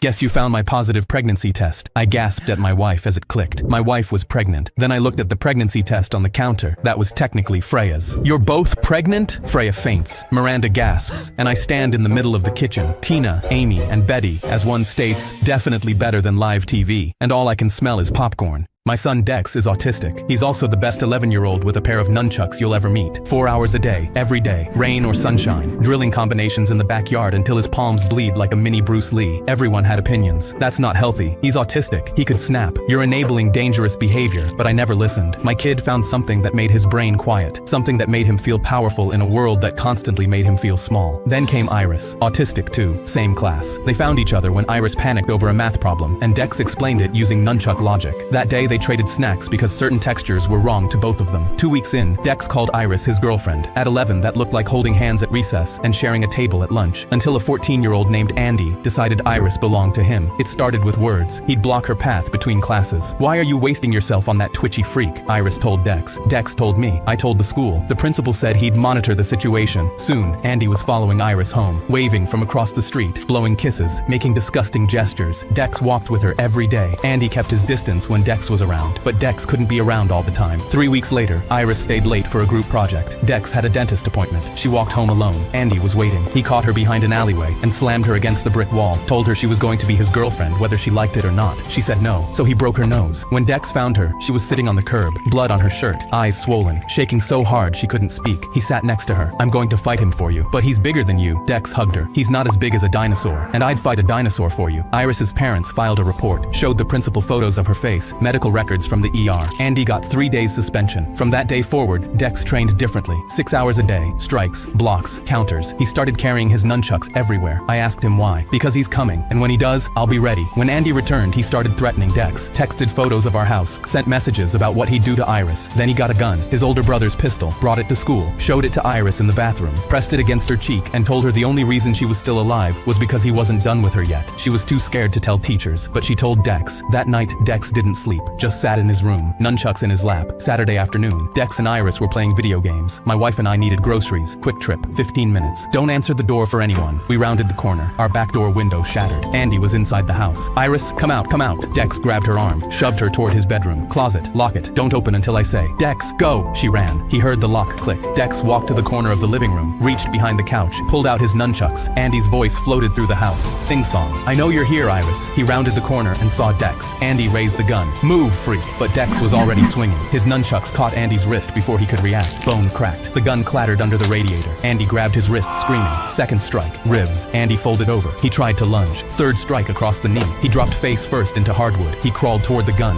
Dex stepped on his broken hand, pressed until he screamed. The closet door clicked open. Iris stepped out, saw Andy, saw Dex. She walked over while Andy writhed in pain, looked down at him. "This is why girls in your grade don't want to go out with you." Andy got bullied so bad for getting beat up by an 11-year-old that he transferred schools. I opened my front door to find my son's girlfriend standing there with her right eye swollen shut and dried blood on her lip. "Hi, Dad." She smiled weakly, then instantly collapsed in my arms. "Maya, what happened?" "He choked me this time," she sobbed. "I thought I was going to die." I carried her to the couch with my hands shaking uncontrollably. "How long?" I asked. 17 months. It was just pushing at first, then slapping. She touched her throat. "I'm sorry. I know he's your son. I shouldn't have come." I put my hand on her shoulder. "Maya, I put my own father in prison for doing this to my mother. I won't hesitate to do the same to my son." I set up the guest room for her and locked the door behind her. Then I sat in my living room staring at my reflection in the black TV screen, seeing my father's face. I called my son. "Come over for dinner. We need to talk about your future." He walked in, smiling, and hugged me. I noticed his knuckles had healing scrapes and instantly felt vomit rise in my throat. During dinner, I asked about work and friends, and he answered every question with a smile on his face. Then I asked, "How's Maya? I haven't seen her around lately." He choked on his food and took a long drink before saying, "She's been distant. Work stress probably. We're taking some space." I nodded slowly and put my fork down. "That's interesting because she told me you've been beating her, terrorizing the girl who loves you." His face went white, then red. "She's lying. She's crazy. Dad, I swear. Stand up." "What?" I pushed the table aside. "You want to hit someone? Try hitting someone who can fight back." I swung and caught him across the jaw. "This is for Maya. Hit. For every time she begged you to stop. Hit." Blood ran from his nose and his eyes were swelling just like Maya's. I grabbed his collar. "How does it feel?" "Stop, please." "Did you stop when she said stop?" "Dad, I'm not your father anymore. I spent 25 years raising you to be different from my father, but you're just like him. You're dead to me." I pulled out my phone and called 911. "My son's been hurting his girlfriend." When the officers arrived, they cuffed my son and he limped out my front door. Then I brought them to Maya in the guest room where they asked her, "Would you like to press charges?" Maya nodded. "I have 17 months of photos, videos, and texts." The officer looked at me. "Your son's not coming home." "Good," I said without hesitation. "But some nights I still catch my reflection in that black TV screen and see my father. I lost a son, but I saved a life. I just don't know if I did it the right way." The second Ms. Jackson opened the door, our whole class went silent. She was everyone's favorite teacher, but when we saw her that day, her hair was completely gone. Nobody said a word, and she started teaching like nothing happened. She handed out snacks to all the kids who couldn't afford food and offered to stay after class every day. But now everyone stared at her like she was a stranger. Soon, kids started making jokes about her. They said she was balder than Mr. Clean, and I even saw someone someone post a picture on an anonymous Instagram account saying she looked like a cancer patient. Another boy even spread a rumor that she was transitioning. I wanted to punch him in the face, but knew it wasn't worth it. Ms. Jackson started to look really upset and came to class every day exhausted. But despite all the teasing, she kept treating everyone with kindness, even those she knew made fun of her. I tried asking her what was going on, but she said, "No, please don't get involved. I don't want them to make fun of you too." She kept smiling, but I felt horrible for her. We were in the middle of class when someone yelled, "What did you say, Caillou?" The other bullies started laughing, but they all froze. Ms. Jackson just broke down crying. They were silent and felt horrible now. She wiped her tears and told everyone that her husband passed away last night. He had cancer, and she shaved her head to support him. The guy stood up. "Ms. Jackson, I'm sorry," but she said, "It's okay. You can all be dismissed. This is my last day teaching." Everyone felt terrible. My mom walked through the door carrying an entire box of donuts from Krispy Kreme, and I immediately started drooling. I couldn't resist the heavenly smell and reached for one, but just before I could, she slapped my hand away. "No, you have to wait until tomorrow." I wanted them so bad, and when I tried to sleep that night, I couldn't stop thinking about it. I couldn't get my mind off those donuts and knew I wasn't going to be able to wait, so I snuck out of bed to nibble on one. I crept as slowly as I possibly could to the kitchen, knowing if my mom caught me, I'd for sure get grounded. I made it to the kitchen, and when I opened that box, I was in heaven. I knew I could only have a small nibble, and it took everything not to bite into it. But then, the light turned on. My mom was walking in, and I slammed that box shut. I hid in the closet just before she could see me, and I saw her looking around like she was suspicious. "Hello?" She looked around before walking out to the bathroom. I ran back to bed and thought I was in the clear, but my mom shook me awake. "Did you eat the donuts?" I immediately shook my head. "No, Mom, I swear." She grabbed me and marched me out to the box. I thought I just nibbled, but the entire donut was almost gone. I knew I was dead. "Admit it was you." "Mom, I didn't do it. I was in my room all night." She looked at me, but out of nowhere, her eyes went wide. She said, "Oh my God, we have mice." Then, she took the entire box and dropped them all into the garbage. I could literally feel my heart shatter as they hit the bottom. I just went into my room and cried. During lunch, all the students saw "Confess Jamie Lynx" spray painted on the lockers. Jamie Lynx stepped forward with tears in her eyes, and that's when we all got a text. It read, "Jamie Lynx is hiding something and has until Monday 3 p.m. to confess. Otherwise, her family will pay the price." I looked over at her, and she was breaking down by the lockers. Someone behind me whispered, "Hasn't she been through enough? She already lost her best friend this year." Jamie wiped her face and went straight to the teachers, but they told her there was nothing they could do. 2 days later, the anonymous number sent a photo of Jamie in the shower with the caption, "She's not so innocent." She broke down and said, "I don't even know what I'm supposed to confess to." She looked at every single person in the room one by one, like she was begging them to believe her. But when someone asked her about her friend, she went quiet and changed the subject. The anonymous number responded immediately, "Liar, confess, or people get hurt." Everyone stopped sitting with her after that, and she was always alone. One day I saw her slip a folded piece of paper under the principal's door. It said, "Please investigate me so you see I'm innocent." But the school still refused to get involved. Friday at 9 p.m. the account posted, "I'm done waiting. On Monday, I'm bringing weapons to school. Many will die unless Jamie confesses." Attached was a detailed map of our school with specific locations marked. By Saturday, the school board announced emergency closure until further notice. Police traced the account over the weekend but couldn't find who was behind it. Monday at 2:55 p.m., the account went live. Thousands of people were watching. Jamie was sitting in her living room, begging whoever was behind it to stop. "I didn't do anything. Please just leave me alone." At exactly 3 p.m., the account started posting screenshots, text messages between Jamie and her friend from the months before she died. Jamie calling her names. Jamie telling her, "Everyone would be better off if you disappeared." The last screenshot was her friend's final message to Jamie, "You win." Then the account posted one final message. She knew she caused her death the whole time, and disappeared. Police later confirmed the weapons threat from the anonymous account was a bluff, and schools reopened. But Jamie never came back. Turns out her family had moved away. Then a month later, one of her old friends posted a black screen with the words, "Fly High Jamie," and the date. She was 16. I was walking home from the corner store when 2 cops tackled me face first into the concrete. They dragged me to the station and sat me in an interrogation room with a 2-way mirror. I'm a black man who was 3 blocks from a crime scene, and that was enough for them. A detective walked in, dropped a photo of a dead woman on the table, and told me I was their primary suspect. I told him I didn't do anything. He leaned back in his chair, then helped me understand what happened to her because right now we don't know much. "We found her this morning 3 blocks from where we picked you up." I told him I was at the corner store buying milk. He smiled. "A guy like you out at that hour? Jury's not gonna love that." He didn't write down my alibi. He leaned forward. "Here's what we do know. She was found in the alley behind the laundromat, keys still in her right hand. The back door was propped open with a brick, and that's how he got in behind her." I didn't say anything. He kept going. "Whoever did this knew she closed up alone on Thursdays, knew the cameras on that block have been broken since June." He sat back and folded his arms. Honestly, a young black man 3 blocks from the scene with no real alibi? I've seen cases with less go all the way. He wasn't building a case. He was telling me it didn't matter what I said because he already knew how this would look to a jury. I looked at him. 5 minutes ago, he told me they didn't know much. Now he'd described the exact alley, the exact door, her schedule, which hand her keys were in, and that the cameras had been broken for months. I looked at the two-way mirror behind him, then back at him. You told me you don't know much. That's not a detective. That's a witness. A knock came from behind the mirror, then another. The detective stood up. This interview is over, but the door was already opening. 2 officers walked in, grabbed him by the arms, and sat him down in the same chair I'd been sitting in. They cuffed him at the same table where he'd tried to pin a murder on me. I stood up, walked out of that station at 3 in the morning, and nobody stopped me because he was the one who killed her. I left my wife because she wanted me to be healthier. When we got married, we did everything together. I entered barbecue competitions, had my own rubs, and spent years perfecting my brisket. My wife was right there with me, prepping meats, taste testing marinades, and talking about getting a bigger smoker someday. But she joined a Pilates class and met a woman named Lisa who talked about gut health and toxins like she had a PhD. Within weeks, my wife told me she was going vegetarian. I supported her, but I wasn't changing my diet. She said that was fine. If I made a steak, she'd shake her head and say, "Do you know what that's doing to your arteries?" If I grilled outside, she'd light candles in the house and complain about the smell. At the grocery store, I picked up chicken, and she reached into the cart and put it back. I laughed. "You don't need this." She wasn't joking. I grabbed the chicken anyway, and she didn't talk to me the rest of the trip. One night, she woke me up at 2 in the morning because she'd watched a video of a cow crying before it was slaughtered. She told me she didn't know if she could sleep next to someone who supported that. I had friends over for a barbecue and had the smoker going when Lisa walked over to my ribs. "It's like watching someone burn flesh." My wife nodded. "I honestly don't know how you can still eat this stuff." She used to help me prep those ribs. One day I came home and she was sitting in the kitchen with Lisa. "If you really loved me, you'd stop eating meat." I told her she could make her own choices, but she couldn't force me to change mine. She smiled. "I already helped you." I walked outside. The smoker was gone. The grill was gone. Just dead grass where it all used to sit. I grabbed my keys and walked out. My new smoker is even bigger than the last one. I got a letter in the mail addressed to my son. "Dear Nelson, I'm ending my life because of you, and I want you to know it." My eyes widened as I read, learning what my son did to this kid, what he said to him, and the exact forest this kid planned to take his own life at 10 a.m. today. It was 9:57. I got in my car and drove, sprinting through the forest. But when I got there, it was 10:15, and he was already hanging and lifeless. I threw up on the spot. I pulled out my phone and sent his mom a message to come here right now. I didn't tell her why. Then I drove home. I walked into my son's room where he was still sleeping and dragged him out of bed saying we're going for a drive. He asked me where, and I just gripped the wheel and clenched my jaw. "Why have you been bullying Ryan?" My son leaned back. "Is that really what this is about?" He chuckled. "He's weird, Dad. And besides, I'm just joking anyway." I didn't respond. When we arrived at the forest, he seemed confused. "Dad, why are we here?" But I just led him through the woods without a word. We reached Ryan, who was still hanging, and my son covered his mouth. That's Ryan. I never knew he'd actually do it." He went to run to Ryan, but I put my hand out. "He's dead. But you were just joking, right?" I said flatly. My son was about to cry, and that's when we heard it. A deep, animalistic wail coming from somewhere in the forest. Next thing we knew, Ryan's mom was sprinting towards her son, sobbing and trying to chew through the rope to get him down. "Ryan! Ryan, please stay with me!" she wailed. My son was sobbing and went to turn his head away, and that's when I did something I'll never forget. I grabbed his jaw and turned him back around, forcing him to look. "You're not turning away," I said. "But Dad, I can't watch." "No," I pointed to Ryan's mom behind us. "You told him to end his life, so now you're going to watch it. Since that's clearly what you wanted, these are your consequences, so you're looking at them." I forced him to watch for the entire 2 hours Ryan's mom was out there, never once letting him turn his head. He never just joked with another kid again. I finally brought a girl home for the first time in months when my roommate walked out of his room, looked her up and down, and said, "Just so you know, he still sleeps with a nightlight." She left the room laughing. Nate threw his arm around me and said, "Just keeping it real, bro," then grabbed my leftover pizza from the fridge and went back to his room. He made sure to always keep it real. He would eat my labeled food and leave a bag of gas station chips on the counter, like that made us even. He'd blast music at 2 in the morning on nights I had early shifts, and when I asked him to turn it down, he'd say, "It's a Friday, live a little." It was Tuesday. Then one night I came home, and the girl from that night was sitting on my couch. She was dating Nate. Mia was there every night after that, using my groceries, leaving dishes in the sink, and scattering her clothes everywhere. One evening I walked in and caught them slicing open Amazon boxes with my $60 kitchen knives. Nate didn't even look up. He just laughed and told her he pays half the rent. rent, does most of the cleaning, and his job pays for all the nice stuff. He's my golden goose. Why would I ever leave him? I walked out, found a studio across town that same week, and told Nate I was moving out. His eyes popped out. You can't just leave. I can't afford this place alone. I packed my things and said, just keeping it real, bro. I carried my boxes into my quiet studio, hugged the only girl who never laughed at me, my Sabrina Carpenter body pillow, clicked on my nightlight, and slept better than I had in years. None of us looked anything like our dad, and every dinner he'd be the first one to joke about it. He'd hold up a baby picture and say, somebody check the mailman. We'd all laugh. He'd laugh the loudest. So when my youngest sister found a DNA kit on sale, we thought it'd be the funniest thing we ever did. Even dad said go for it. The results came back, and out of 4 kids, only my youngest sister was biologically his. We took another test, just to be sure. Same results. We went to our mom, and before we could finish, she broke down. Our real father was her ex, who died years ago. She begged us not to tell dad. This was a man who worked doubles at a factory, so we'd never go hungry. He'd come home and fall asleep at the dinner table, still in his work clothes, just so he could be in the same room as us. We kept quiet, but family dinners went from loud to silent. My siblings stopped showing up one by one until it was just me and dad sitting across from each other. He'd still talk about us like we were the best thing that ever happened to him. One night, he stopped mid-sentence and looked at me. Did I do something wrong? I couldn't hold it anymore. Dad, there's something you need to know about the DNA test. He put his fork down. He looked at me for a long time. Then he said, I took one when you were born. The room went still. Your mom doesn't know I know. I've known your whole lives. He looked at me the same way he always has. It changes nothing. He picked up his fork and kept eating. My best friend grabbed my controller. Dude, you have to come to this party tomorrow. There's this girl going called Isabella, and I need you to wingman me. Isabella King. He nodded. Bro, that's the girl I've had a crush on since kindergarten. I know she used to have an awkward phase, but she's never gonna go for you now. I only want you there so you can make me look good. I looked down at my SpongeBob hoodie and sighed. Thanks, bro. You're the best. But deep down, I was secretly hoping he was wrong. The next night, I showed up in my only clean clothes, and Garfield smirked. You're dressed perfectly for the job. Before disappearing into the crowd. So I opened up my settings app to pretend to look busy, and that's when a guy staggered over to me. Hey bro, wanna try this? It was my first social interaction with someone who wasn't Garfield. He was holding a green drink, and I couldn't help myself.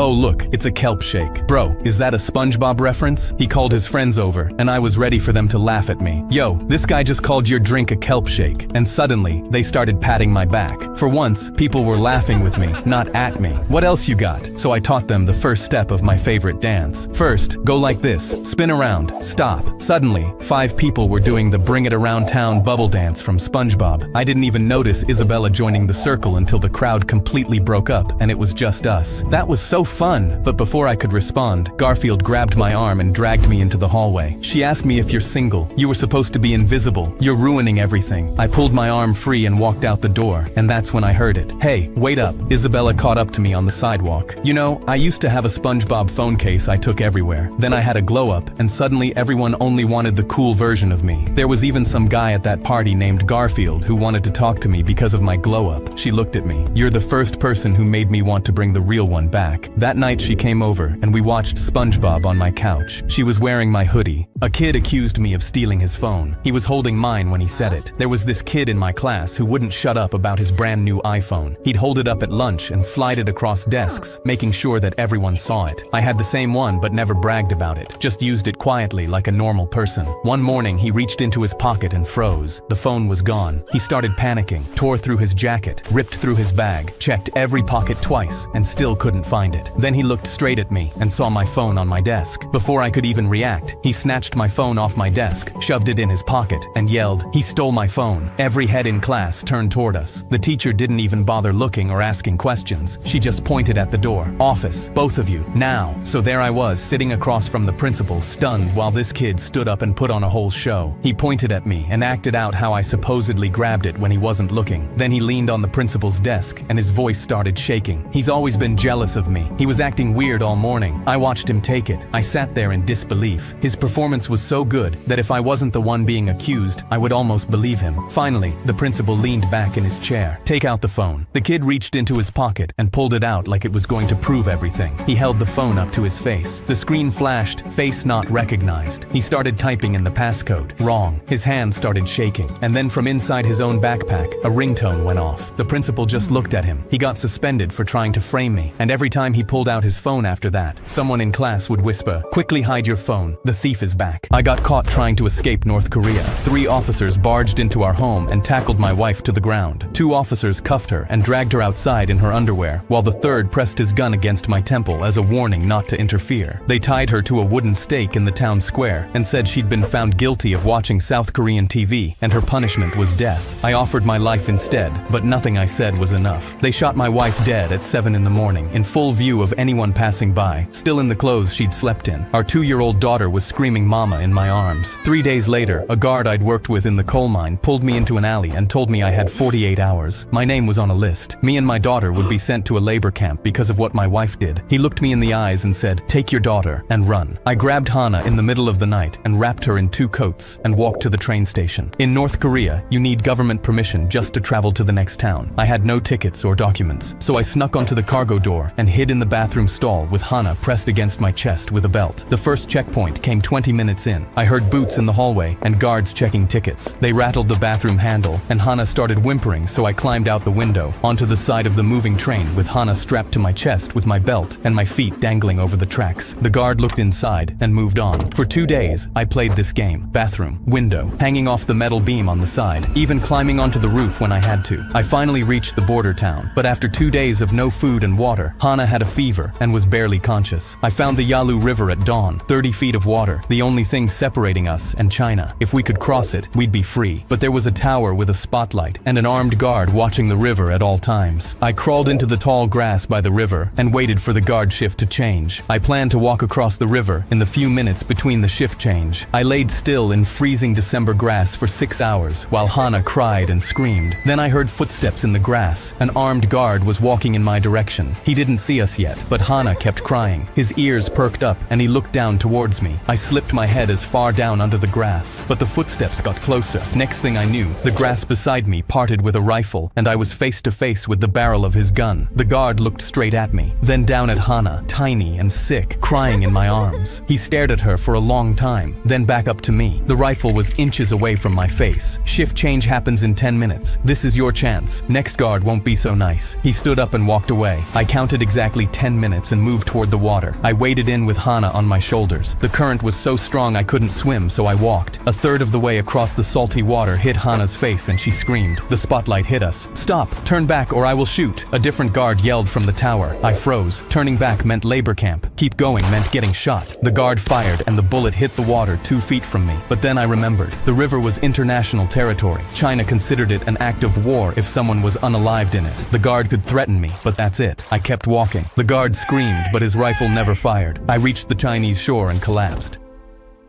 I was sitting in a group therapy meeting with 5 strangers when a projector lit up the wall in front of us. "Open the closet to your right." We walked towards it, and inside saw 6 wrapped boxes with each of our names written on them. I looked around and realized the people here weren't actually strangers. They were all people from a party that I went to 10 years ago, where a girl named Maya Torres had tragically died. Whoever had organized this meeting had clearly gathered us on purpose. We took the boxes and opened them at our desks. One person had Maya's scarf. Another had a sample of a fingerprint, with someone even having a vial of what we assumed was her blood. But my box had an envelope. We all gathered around to open it, and when we did, our jaws dropped. The envelope had 6 photos. All photos were time-stamped from this morning, blood-stained, and showed different people in dimly lit rooms. All were tied up and heavily bruised. "That's my wife," someone said. "That's my parents." I looked at the photos and saw my daughter, but there was something else in the envelope. A small note that said, "Maya Torres killer is one of you 6. You have 10 minutes to confess, or you'll never see anyone in these photos again." Just as we read the note, the projector lit up the wall again, this time a 10-minute timer appearing and counting down. We went into panic immediately. We tried to call police, but the room had no signal. We started grilling each other about that night. But then Maya's ex-boyfriend, Chris, refused to say a thing. He said we all know Maya's death was an accident, and whoever organized this was bluffing, because if this was real, police would have arrested them. We all looked at him. We'd been suspecting him for years, but never had any proof. Police had even looked into him when Maya died, but then cleared him. 7 minutes were left, and we'd moved on to inspect dissecting the items in the boxes to try piece it together. With 4 minutes to go, the violence started. Some punched Chris and pinned him to the ground, convinced it was him. With 2 minutes left, the wall lit up again, this time with 6 videos playing at once. The people from the photos were begging for their lives. And then with 60 seconds left, we heard a voice. "I did it!" Chris was curled in the corner. He said he pushed Maya into a river off a dock because she caught him cheating and was going to expose his affair. Just like that, the timer stopped and the door opened. Chris's mom walked in. She was sobbing. She told us that none of what we saw was real. All our loved ones were safe, and all the photos and videos were AI. She explained through tears the only reason she did this was because for years everyone blamed Chris for Maya's death, but she never believed them, losing family and friendships defending her son's name. She wanted to prove he was innocent and engineered a situation where a guilty person would confess. She expected him to stay silent, but he didn't. In trying to prove her son was innocent, she proved he was guilty. I manipulated my dad into doing exactly what I wanted. On my dad's 50th birthday, he decorated the entire living room to look like him and my mom's wedding day. "Your mom's been distant recently, so I want to surprise her with a proposal. Her smile is the only birthday present I need." When my mom finally walked in, she marched straight past my dad, who had his arms open for a hug and started eating like a raccoon. "Mom, did you even get Dad anything?" She laughed. "Get him anything for what?" I looked over, and my dad was broken. I followed him out towards the hallway. "How long are you gonna keep pretending this is okay?" He just stared at the floor with a dish towel over his shoulder. "Your mother's not a bad person. She just shows love differently." I knew I had to do something to show my dad he can do better. So I left the house and knocked on my neighbor Vanessa's door. Some guy walked out buttoning his shirt, and she leaned against the door frame, still fixing her hair. "Who was that?" She smiled. "Just some guy that likes me." I knew she was perfect for my plan, so I asked, "Do you want to come over for dinner next week? As my girlfriend?" "Sure, I guess." As she slammed the door in my face, I smiled brighter than ever. When Vanessa came over a week later, she marched straight to the dinner table and started eating. My mom sat beside her and started eating too. My dad looked stunned. We sat down with them, and I grabbed Vanessa's hand. "I think I'm starting to fall in love with you." She didn't look up. "Thanks, I guess." My dad was even angrier than me. "My son just told you he loves you and you can't even put your fork down." "Relax, Dad. She just shows love differently." I looked back to Vanessa and slid a box across the table. "I got you something, my love. Can I open it later? I'm eating." I forced myself to tear up, and my dad stood up. "I've had enough of you. Get out." After seeing how similar Vanessa was to my mom, my dad finally filed for divorce from my mom. And a year later, on my dad's 51st birthday, his new girlfriend threw him a surprise party. I asked my daughter to send a photo of the man following her. When I saw who it was, I dropped everything and drove straight to her. It was 11 p.m., and I was still at the office when my 15-year-old daughter texted me, "Dad, someone's been following me since 3 train stops ago. He has a knife. I'm scared." My heart dropped into my stomach. She sent me a pin drop of her location, and I was ready to call the police. I responded saying, "Try to send me a photo of who it is so I can describe him to the police officers." She sent it. I recognized him instantly. He was my psycho ex-wife's son. Me and my psycho ex-wife broke up years ago. Now her son was following my daughter through the city at 11 p.m. with a knife, and I had no idea why. Then she sent another text. "I think he saw me take the photo, Dad. He's getting closer." I called the police while I sprinted to my car. They promised they'd be there soon. My daughter wasn't responding to me anymore. When I finally made it over the Brooklyn Bridge to Manhattan, I found my daughter sitting on the steps right outside of a Barnes & Noble's, sitting beside my stepson. I beeped my car horn, and she waved, smiling. She looked completely fine, no injuries. I parked as fast as I could and ran up to them. "What the hell is going on?" My daughter stood up and interrupted me. "Dad, relax. It's okay. He just needed to find us." I sat down on the steps and looked at my ex-wife's son. He wouldn't make eye contact with me. He was way too skinny, wearing a jacket even though it was summer. His hands were trembling. "Why were you following her? And why the F did you have a knife?" I asked, unable to hide my anger. His voice was barely above a whisper. "Because I didn't know how else to find you. The knife was just to keep myself safe because I hate the city. I'm sorry for scaring you, sir." He was so fragile that my guard immediately dropped. He turned to my daughter like he was looking for her approval to continue talking, and she nodded silently. He spoke. "My mom is crazy," he started, and I laughed because I knew he was right. But then he continued, "She hits me all the time, with whatever she can find. I've tried to get help, but she hits herself too, and she threatens to tell people that the injuries were from me, so I can't tell anyone." There were tears streaming down his face, and my daughter gave him a hug. He spoke. "I knew I had to find you. You're the only adult that knows who my mom really is, and you're the only adult who's ever been nice to me." I just sat there looking at this kid. Long story short, we filed adoption papers, and that's how my stepson became my actual son. My best friend had been hiding something from me since the day we met. We met on a Friday after school when I saw him carrying a stack of books. A group of guys were walking past him, and one of them tripped him. He hit the dirt, and his books went everywhere. Another one stepped on his glasses, and they all laughed. I almost kept walking, but something made me stop. I put down my bag and helped him pick everything up. His glasses were cracked, and his hands were shaking, but he looked up at me and sort of smiled. His name was Kyle. school. I asked him why he was carrying so many books. He just shrugged. I was heading to a party that night, and I don't know why, but I invited him. Kyle actually showed up. We started talking, and he was a lot cooler than I expected. That Monday, I caught him at his locker, and after some small talk, we started hanging out every day. By junior year, we were inseparable. By senior year, he was a completely different person, confident, funny, and girls loved him. One afternoon, I went over to his house, and his mom opened the door. Before I could even say hi, she pulled me into a hug. She held on for a long time, and when she let go, her eyes were red. "Thank you for being his friend. You have no idea what it means to me." I told her it was nothing. She shook her head. "No, it's everything." Graduation day. Kyle had the highest grades in our class, so he had to give a speech. He was shaking backstage. I told him he'd be great. He walked up to the podium and looked out at the crowd. He didn't give his speech. He told our entire grade about that Friday, how he was carrying every book from his locker because he'd planned to take his own life that night. He didn't want his mom to have to come clean out his locker after he was gone. He said a kid he'd never spoken to stopped and helped him pick up his books and invited him to a party. He looked at me. He saved my life that day, and he didn't even know. My wife called. "There's a man in our house with a knife." I left my work meeting. "Where are you right now?" "In the bedroom closet." I heard him come in through the back door. Her voice kept breaking. "Please come home." The police didn't answer my call. I was extremely worried and ran straight to my car. The second I hit the highway, I called 911, not knowing if they would pick up,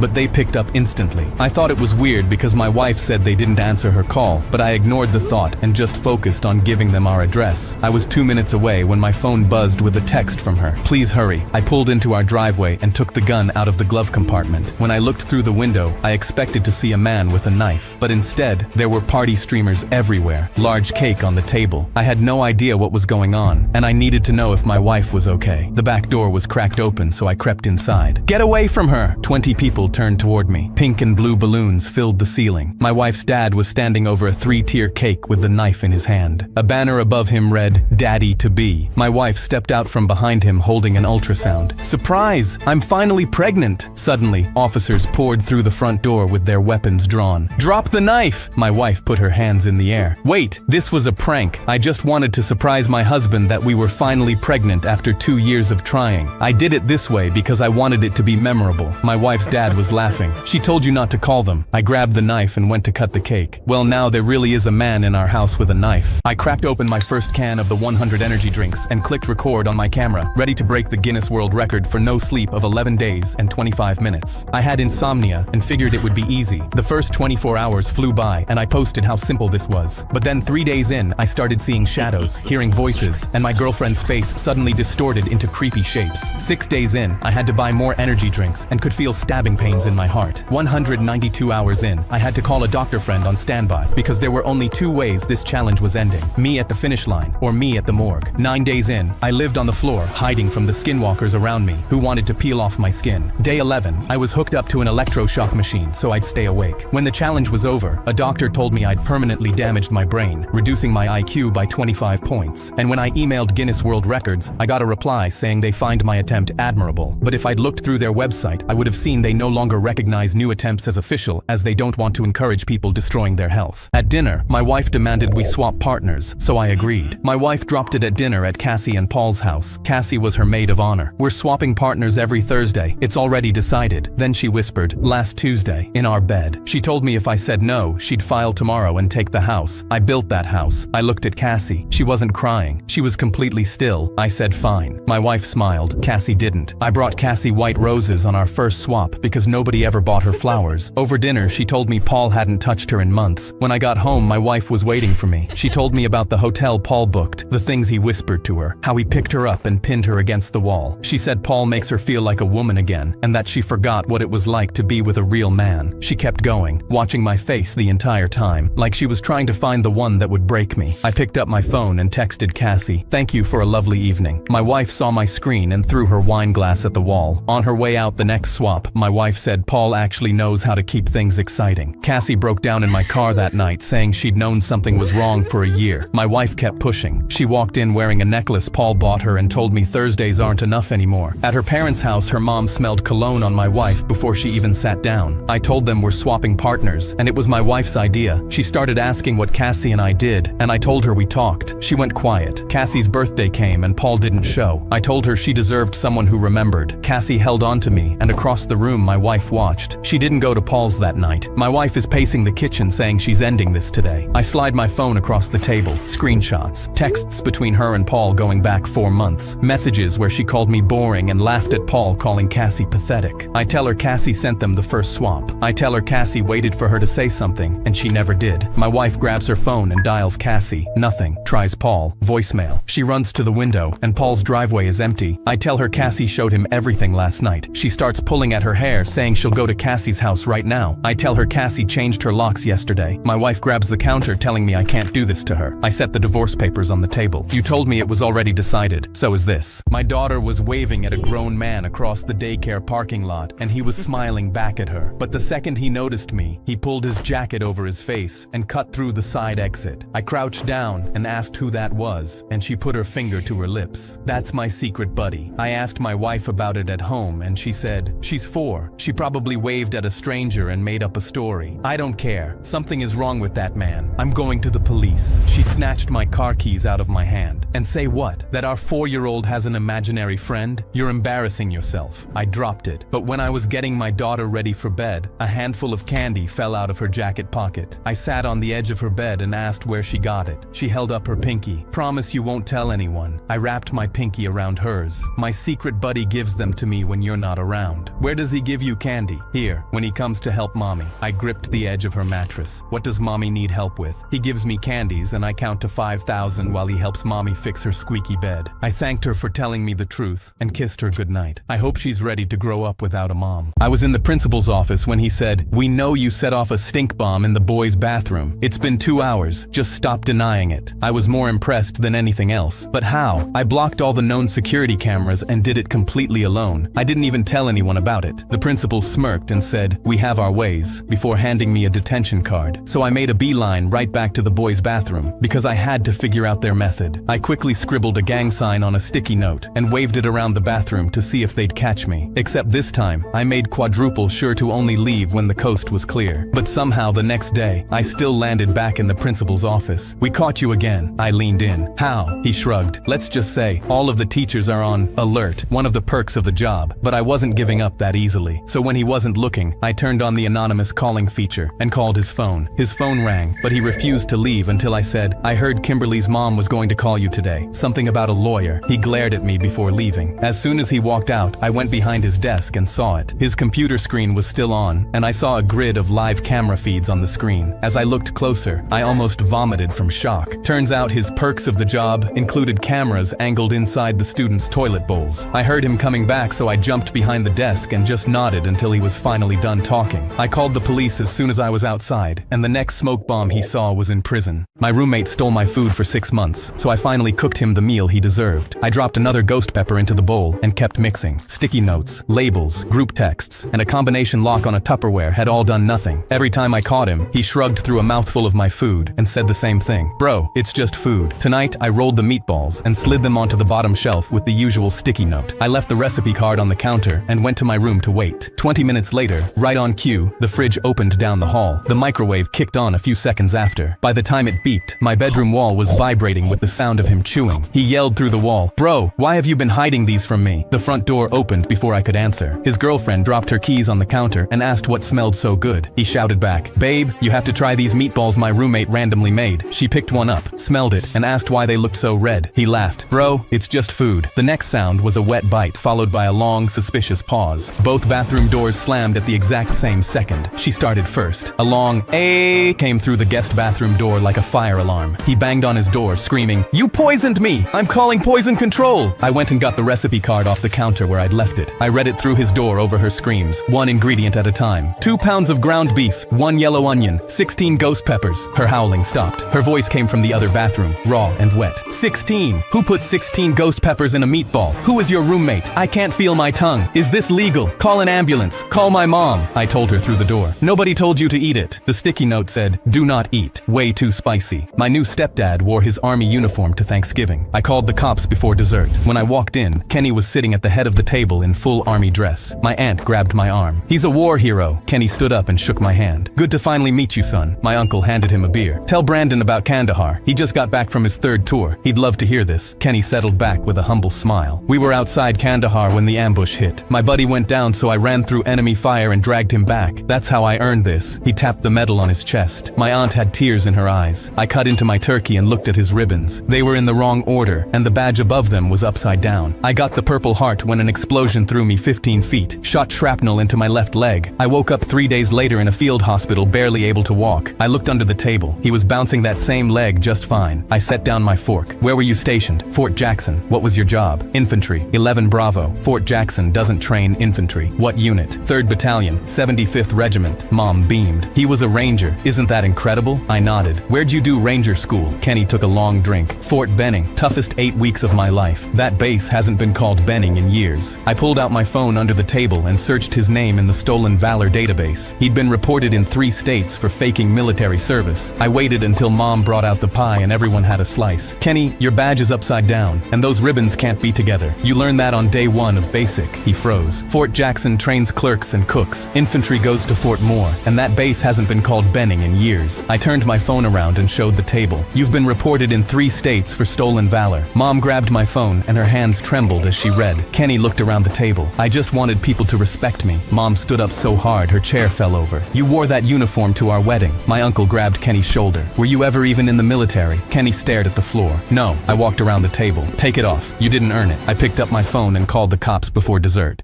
A grocery store fired me, so I stole from them. Years ago, my mom couldn't afford to feed us without the school lunches, and she made just enough to not qualify for food stamps. I was a teenager, just trying to make sure we had food on the table, so I got a summer job at a grocery store. That lasted about 2 weeks when the manager pulled me aside. We had never actually spoken before. He looked at me and said, "I just don't like your personality. You're done." I started crying right there and told him my mom was counting on that paycheck for groceries this week. He said I was being dramatic and walked away. When I got home, I emptied my pockets and found the roll of markdown stickers I'd been using that day. They were the ones the store used to mark down anything close to expiring. I sat there staring at them. The next morning, I copied the barcodes onto sticky paper and drove to a completely different location. I walked up to the meat section, grabbed a pack of salmon fillets, stuck a label on it, and took it to the self-checkout. I scanned it with shaking hands. $2. It worked. Once I knew it worked, I started hitting different stores, keeping the trip small and always paying cash. Racks of ribs for $2, big veggie trays for $1,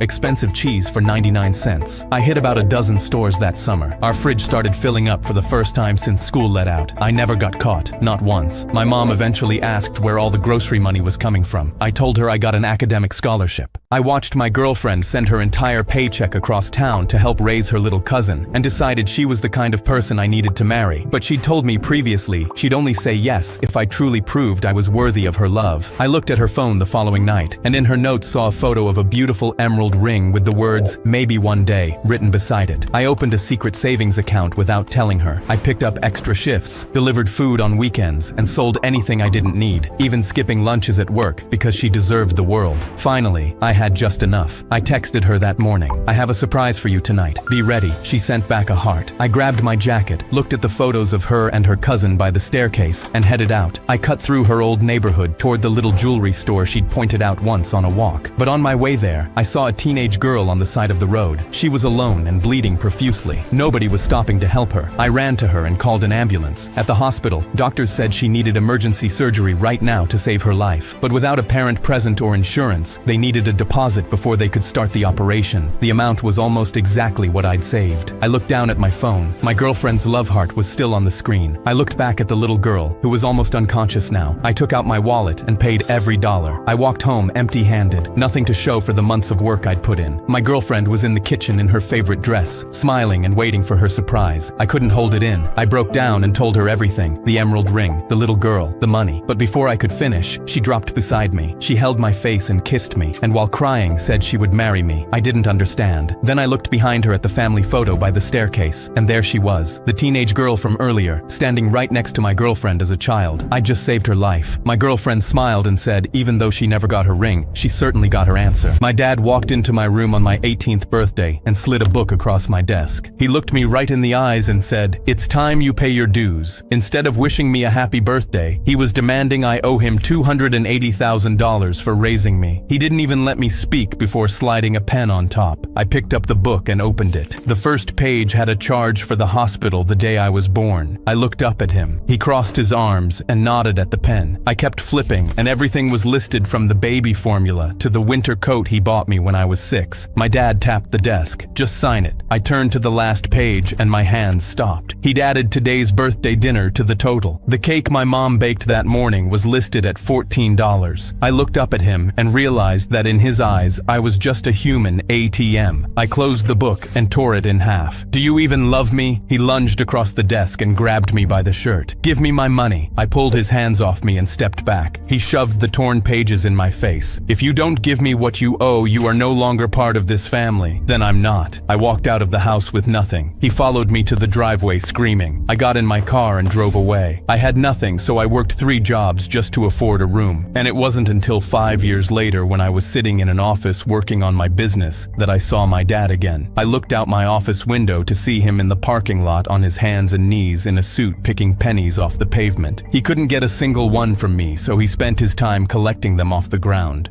I grew up in a poor village in Africa, controlled by white settlers. I never understood why they beat us and made us work for them. But when my mother explained it, I remember thinking she had to be wrong, because why would someone believe they were better than me just because of my skin? So instead of just hating the settlers like everyone else, I became obsessed with one question: why? I spent years looking for an answer but never found it, and eventually realized who better to ask than a racist himself. I walked to the house of the man who controlled our village and asked to come in. My mother begged me not to, because she was convinced he'd hurt me. But when I knocked on his door, he opened it. And when I told him why I was here, he was impressed at my bravery and let me in. We sat down, and I asked him why he was racist, and he explained white people were superior, and I didn't argue. I just kept asking why, trying to dig deeper. And with each why, I noticed his answers got shorter. He made a call and brought some of other high-ranking village leaders over, and when I talked to them, I realized these men had been taught to see us as less than before they'd ever had a real conversation with us. For years, I visited and simply talked to them. I disagreed with their views, but never put them down. And a few years later, the man called a public meeting apologizing to our village and announced we'd govern ourselves from now on. My wife called me screaming and crying. I just found her like this, and I instantly knew what she meant. Our daughter was struggling badly with mental health, and I knew I needed to get home immediately. I drove to the airport while she was in the ambulance, but as soon as I asked them to put me on the next flight out, they told me I'd have to wait until tomorrow. Everything was booked, and I genuinely had a panic attack. I begged them, saying my daughter might not be alive tomorrow. Everyone was staring, and I was about to completely lose it, but then someone grabbed my shoulder. A guy I had never seen before told me heard what I said and asked what happened. I was confused, but told him my daughter had just attempted to take her life, but I was stuck here. He told me to wait there, and about 10 minutes later, he came back. He just said, "Come with me." I had no other option, so I followed him. But when we went through the VIP section, I had no idea what was going on. But then I saw him crying. He told me his daughter lost her life while he was away, and every day he wished he could have made it in time. We walked outside, and he told me to get on. We flew straight to the hospital, and I got there just in time before she passed. My history teacher gave me an A for an empty shoebox. Mr. Bennett pointed at the board. Pick a historical period and build me a time capsule. At least 5 period-accurate items. One group made papyrus scrolls, another brought fake Roman coins, and someone hand-painted a whole medieval shield. I picked the 90s. The night before it was due, I sat at my desk with nothing. No items, no supplies, and no time to get any. I snuck into my mom's closet and found a dusty box labeled High School Memories, dumped everything out, and kept the shoebox. Next morning, I walked into class carrying just that. When Mr. Bennett called my name, I carried the shoebox to the front and set it down. He lifted the lid, looked inside, and his face dropped. "Where's your time capsule?" "Right here," I said, pointing at the box. He leaned in like he missed something. "Is this a joke?" I held up 5 fingers. "This box contains 5 period-accurate items. Nothing, nada, zilch, zero, and absolutely nothing. Because in the 90s, procrastination was invented and perfected by teenagers who left everything to the last minute." Mr. Bennett stared at me so long my hands started shaking. He burst out laughing, slapped his desk, and wiped his eyes. "That's the most accurate 90s representation I've ever seen. I should know. I was the king of procrastination back then." He scribbled an A on my sheet with a note that said, "Historical accuracy and creative problem solving." An inmate was face down in his cell, clawing the walls like a caged animal. This was the worst case I'd seen as a prison doctor. I knelt beside him and he grabbed my arm so hard his knuckles went white. "I can't breathe. I can't breathe. Please. I can't breathe." The cell was 6 feet wide and 8 feet long. No windows, just concrete, a metal bed, and a toilet. Curtis had 7 days in solitary confinement for getting into a fight, and I could already tell he wasn't going to make it. I gave him something to calm his body down and sat with him on the floor until his breathing slowed. The next morning, I stood in front of the warden. "That man has claustrophobia bad enough to kill him in a room like that. You need to get him out. He'll survive, Doc." 2 nights later, I was back on that floor. Curtis was curled against the wall, rocking, whispering the same thing over and over. Get me out, get me out, get me out. I sedated him and waited until his eyes closed. When I came back the next afternoon, his face had caved in, cheekbones sharper, skin gray, hands still raw from the walls. He grabbed my wrist and pulled me close. I'd rather die than spend another night in here. I went straight to the warden's office, and he didn't even look up from his desk. The next morning, my radio crackled. "Doc, I need you in solitary right now. I think he's dead." My chest went cold. I grabbed my kit and ran. Curtis was flat on his back, eyes half open, not moving. The guard was kneeling beside him with shaking hands. I checked him 3 times, Doc. There's nothing. I dropped to my knees and pressed 2 fingers into his neck. Nothing. I put my ear against his chest. Nothing. But his skin was still warm, and when I pulled his eyelid back, his eye squeezed against my light. Dead eyes don't do that. I pressed my ear to his chest again and held my breath until I heard it. A heartbeat so faint it was barely there. He's not dead. I rolled him over and found the needle mark on his thigh. He's drugged. We rushed him to the medical wing, and I spent the next hour doing everything I knew to get his heart beating right. His heart stopped twice before it finally held. When his eyes opened, he looked around the room, looked at the window, and grinned. It worked. "You almost died, you idiot." He tried to keep smiling, but his voice cracked. "Nah, man, I knew what I was doing. I just needed to get out of that box. I couldn't breathe in there, Doc." His eyes filled up. I couldn't. My wife and I do family puzzles with our son every Friday. He's 6 and was just told he has autism, so he really struggles with feeling good about himself. That's why my wife and I have been keeping a dirty secret from him. Every time we start a new puzzle, one of us loses a piece when he's not looking. Then when we're done the puzzle, that one piece is still missing. My wife puts on this big dramatic performance. "Oh no, we lost a piece." And every time our son jumps up, "Don't worry, I'll find it." He searches the whole house, and when he finally finds it exactly where we hid it, he comes sprinting. He pushes it into place, and my wife scoops him up and tells him he saved the puzzle. The look on his face is why we do it. He smiles like he matters, like he's capable of something nobody else could do. But then last week, something different happened. Our son was looking at us with this mischievous grin the whole time we were putting the puzzle together. We got to the end, and this time there were 2 pieces missing. My wife looked at me. I looked at her. We'd only hidden one. Our son jumped up and found the first piece in minutes. Then he walked over to us and handed us the second piece. He looked up at us and said, "You never get to find the last piece. I wanted you to be the hero this time." I carried my 12-year-old sister to the bathroom at 3 a.m. because chemo made her too weak to stand, while my parents laughed downstairs at a movie. She had Hodgkin's lymphoma. When she was first diagnosed, my parents made this big speech about fighting it together as a family. They promised they'd never miss a treatment, and for the first month, they kept that promise. Dad skipped client meetings, and Mom took paid time off. Nora held their hands and said she had the best parents ever. But then Dad started showing up late, and Mom would leave the sessions for work emergencies. Soon I was skipping class to sit next to Nora, while poison dripped into her veins, holding the basin when she threw up, and lying that Mom and Dad were on their way. By month 3, I was managing all her medications alone. I'd been training for a track scholarship since freshman year, and was so close, but I quit the team to have enough time for Nora. One night Nora woke up crying in pain after developing an infection because chemo had destroyed her immune system. I ran in to wake our parents up, but their bed was empty. I checked my phone and saw a text from them 2 hours ago. "Staying at a hotel tonight. Seeing Nora like this hurts us too much. Love, Mom." I drove Nora to the ER myself, calling them the entire way. They never answered. At the hospital, doctors told me the infection was actually a rapidly spreading tumor. Nora needed immediate removal surgery to save her life, and 14 days of hospital stay following the surgery to monitor the outcome. When I finally got hold of my parents, they promised to take shifts watching her. But on day 2, Mom called me to say her company doctor said the hospital was too stressful to visit, and Dad just simply didn't show, not even acknowledging it. I stayed beside Nora for all 14 days alone. 1 year later, when her final scan came back clear and she was officially in remission, my parents showed up in pink Team Nora t-shirts. They filmed a Facebook video in the hospital about never giving up, and when we drove home, there was a surprise party with all their friends talking about how brave and strong my parents were. That night, I found Nora crying. They're acting like they were there, but they weren't. You were. I filed for official guardianship at 18 and got full custody, and that's when 3 years later, my parents called me. Dad had pancreatic cancer. "We need you," he cried. "Family has to be there for each other." I told them I'd be there and drove to the hospital. I held their hand. Then when the nurse called Dad's name, I simply stood up. Now you know how Nora felt. Then I turned around and walked out, leaving them alone and never returning another call. I put a stopwatch on the table and looked at every teacher in the building. "You have 3 minutes to own up to it, or every single one of you is fired." That morning, I found a bag of white powder in the break room cabinet right next to the sugar. My hands were shaking when I pulled it out. I locked every teacher in a room and slammed my hands on the desk. 10 seconds in, Mrs. Petrie raised her hand. I lied on my time cards twice. I didn't want anyone to know I was late. "That's not what I'm looking for." Mr. Donaldson started sweating. "I've been having an affair with Mrs. Mrs. Walters after school in the astronomy room. We like the fake stars on the ceiling. He looked at the floor. Please don't tell my wife, or my kids, or my grandkids. 2 minutes. Mrs. Hart burst into tears. My real name is Nancy. I was in prison for shoplifting, and I have a Doritos problem I've been hiding for years. We'll deal with that later, Nancy. Mr. Glass stood up and ripped his shirt open. 3 nipples. Everyone stared. Sorry. Everyone was being so honest, I just needed to free myself. I had nothing. Mrs. Betty Williams, 85 years old and still teaching, folded her hands on the table. I slept with 62 students between 1982 and 2008 right after graduation. Exclusively nerds. They never got any love. The room went dead silent. Donaldson looked at Betty. At least mine was with a coworker. Betty didn't even look at him. I stared at her for a long time. We'll talk about that later. 1 minute. Mr. Appleton stood up shaking. I egged your house and slapped bologna on your car at 5 in the morning because you didn't give me a bigger Christmas bonus. Another teacher raised her hand. I toilet papered his house because you gave Teacher of the Year to Betty. She looked at Betty, who's apparently a legend now, I guess. I rubbed my face with both hands. I never even told them what I found. I pulled the bag out of my pocket and held it up. Who does this belong to? Betty leaned forward and squinted. Oh, that's where that went. I turned to her slowly. She dipped her finger in, tasted it, and smiled. Baking soda. I have never felt dumber in my entire life. 1 week later, Betty was arrested for swimming naked in a public fountain at 2 in the morning. High out of her mind. Baking soda my cheeks. I walked into my bedroom and saw my girlfriend on top of my best friend, and her undergarment was off one shoulder. His boxers were halfway down, and he looked at me and pointed and laughed. I ran out of the room, and they followed me out while still laughing. It was just a prank to cheer you up after your dad's funeral. I kept walking, and my girlfriend screamed while she waved her phone in my face. I grabbed it and watched the video she was forcing me to watch. It showed her and my best friend setting up the prank scene while laughing to prove it was a joke. My best friend put his hand on my shoulder and said, "See bro, we didn't do anything." I looked at him and just nodded and smiled back, because they'd been pranking me for months, and I was about to make sure they joined my father in his grave. The next morning, I drove to the funeral home and bought 2 caskets. I then bought a shovel, a tarp, duct tape, and zip ties. At 2 a.m., I drove to my girlfriend's house, where I knew my best friend would be too. I sneaked into her garage and dropped off the supplies and organized everything to look like a crime scene. And as soon as I was done and back in the car, I called the police and left an anonymous tip about suspicious circumstances in a garage and gave their names and the address. I watched from a distance as police showed up, opened the garage, and arrested them both. I took photos of them both as a souvenir, and I couldn't stop laughing. Unfortunately, it was both proven that they were innocent of committing any crime, but it was still worth it, because they both blamed each other for what happened, and they never spoke again. My coworker Brian walked into the break room laughing at his phone. "Just found my daughter's Finsta. Kids think we're so stupid." I froze. Or what? Fake Instagram, where they post the real stuff. My daughter is 17, straight A's, always home by curfew. But that night, I couldn't stop thinking about it. So I made a fake account and searched for her nickname. There it was, a private account, thousands of followers. The profile picture was of her giving the middle finger. The bio said something about posting her real life. I clicked the request to follow button. What was I about to find? She accepted it an hour later. The first posts seemed harmless. Group photos, peace signs. Then I kept scrolling. I see posts of screenshots from a dating app, rating shirtless guys out of 10. The caption read, "This one's a 6, but has a boat, so maybe an 8. My daughter, who told me boys were gross." In another post, she posted her Halloween costume. It was black lingerie with cat ears. Caption, "Can't wait for the frat party at State." The same weekend, she told me she was trick-or-treating with her friend's little sister and wore the same cat ears with bad makeup when she left the door. Then things got darker. Posts from parties I didn't know existed. Her eyes glazed red. Different guys holding her in every photo. A video of her and her friends in a car. Smoke everywhere. Eyes red. My daughter, who made me quit cigarettes because she was worried about my health. The most recent post was from 2 hours ago. A mirror selfie, clearly drunk. "Alex throws the best parties." She told me she was sleeping over at Patty's house, and I knew Alex. He lived 5 houses down. I grabbed my keys and headed out the door. I never drove so fast in my life. Alex's house was lit up like a stadium. I didn't knock. I pushed through the front, and kids scrambled out of my way. "Someone's dad is here." I found her in the living room, standing on the coffee table, red cup raised high. She was wearing the cat ear outfit from Halloween. She was mid-spin when our eyes met. The cup fell. I held up my phone, her Finsta glowing. 8,000 followers know my daughter better than I do. As I dragged her out, she looked at me and said, "Mom follows my Finsta." I heard someone screaming and looked up to see a man telling a young girl to get out. She was holding a blanket and obviously wasn't in the cafe to buy anything. It was freezing outside and just wanted to stay warm, but he didn't care. I watched as she walked out and just sat down shivering. Everybody just ignored her. She looked broken, and I knew I couldn't watch. I quickly finished my food and went to ask her if she was okay, but I noticed she wasn't just holding a blanket. blanket. I gasped, because inside it was a baby. I sat with her, and she looked broken, but when I told her I'd buy her some food so she could go inside, her eyes just lit up like a Christmas tree. I told her to get whatever she wanted, and she couldn't stop thanking me. And when we walked inside, I told that worker to go shove it. She was a paying customer. She literally inhaled the croissant I bought her while she told me her story. She was only 15 and was completely homeless. She accidentally got pregnant and was so afraid her parents would disown her. She stole $5,000 and ran away. I knew there was no way her baby would survive the winter and begged her to let me call home. No, they'll never let me back there, but I kept begging her. Then she finally typed in the number. I called it and heard her mom say, "Hello?" I told her who I was and what I was doing. She thought I was pranking her, but I handed her the phone. She said, "Hi, Mom," and as I watched her face, I saw a tear rolling down her cheek. Her mom was crying so loud I could hear it, and that night, I spent 3 hours driving her home. Her family took her and their new grandson in without hesitation.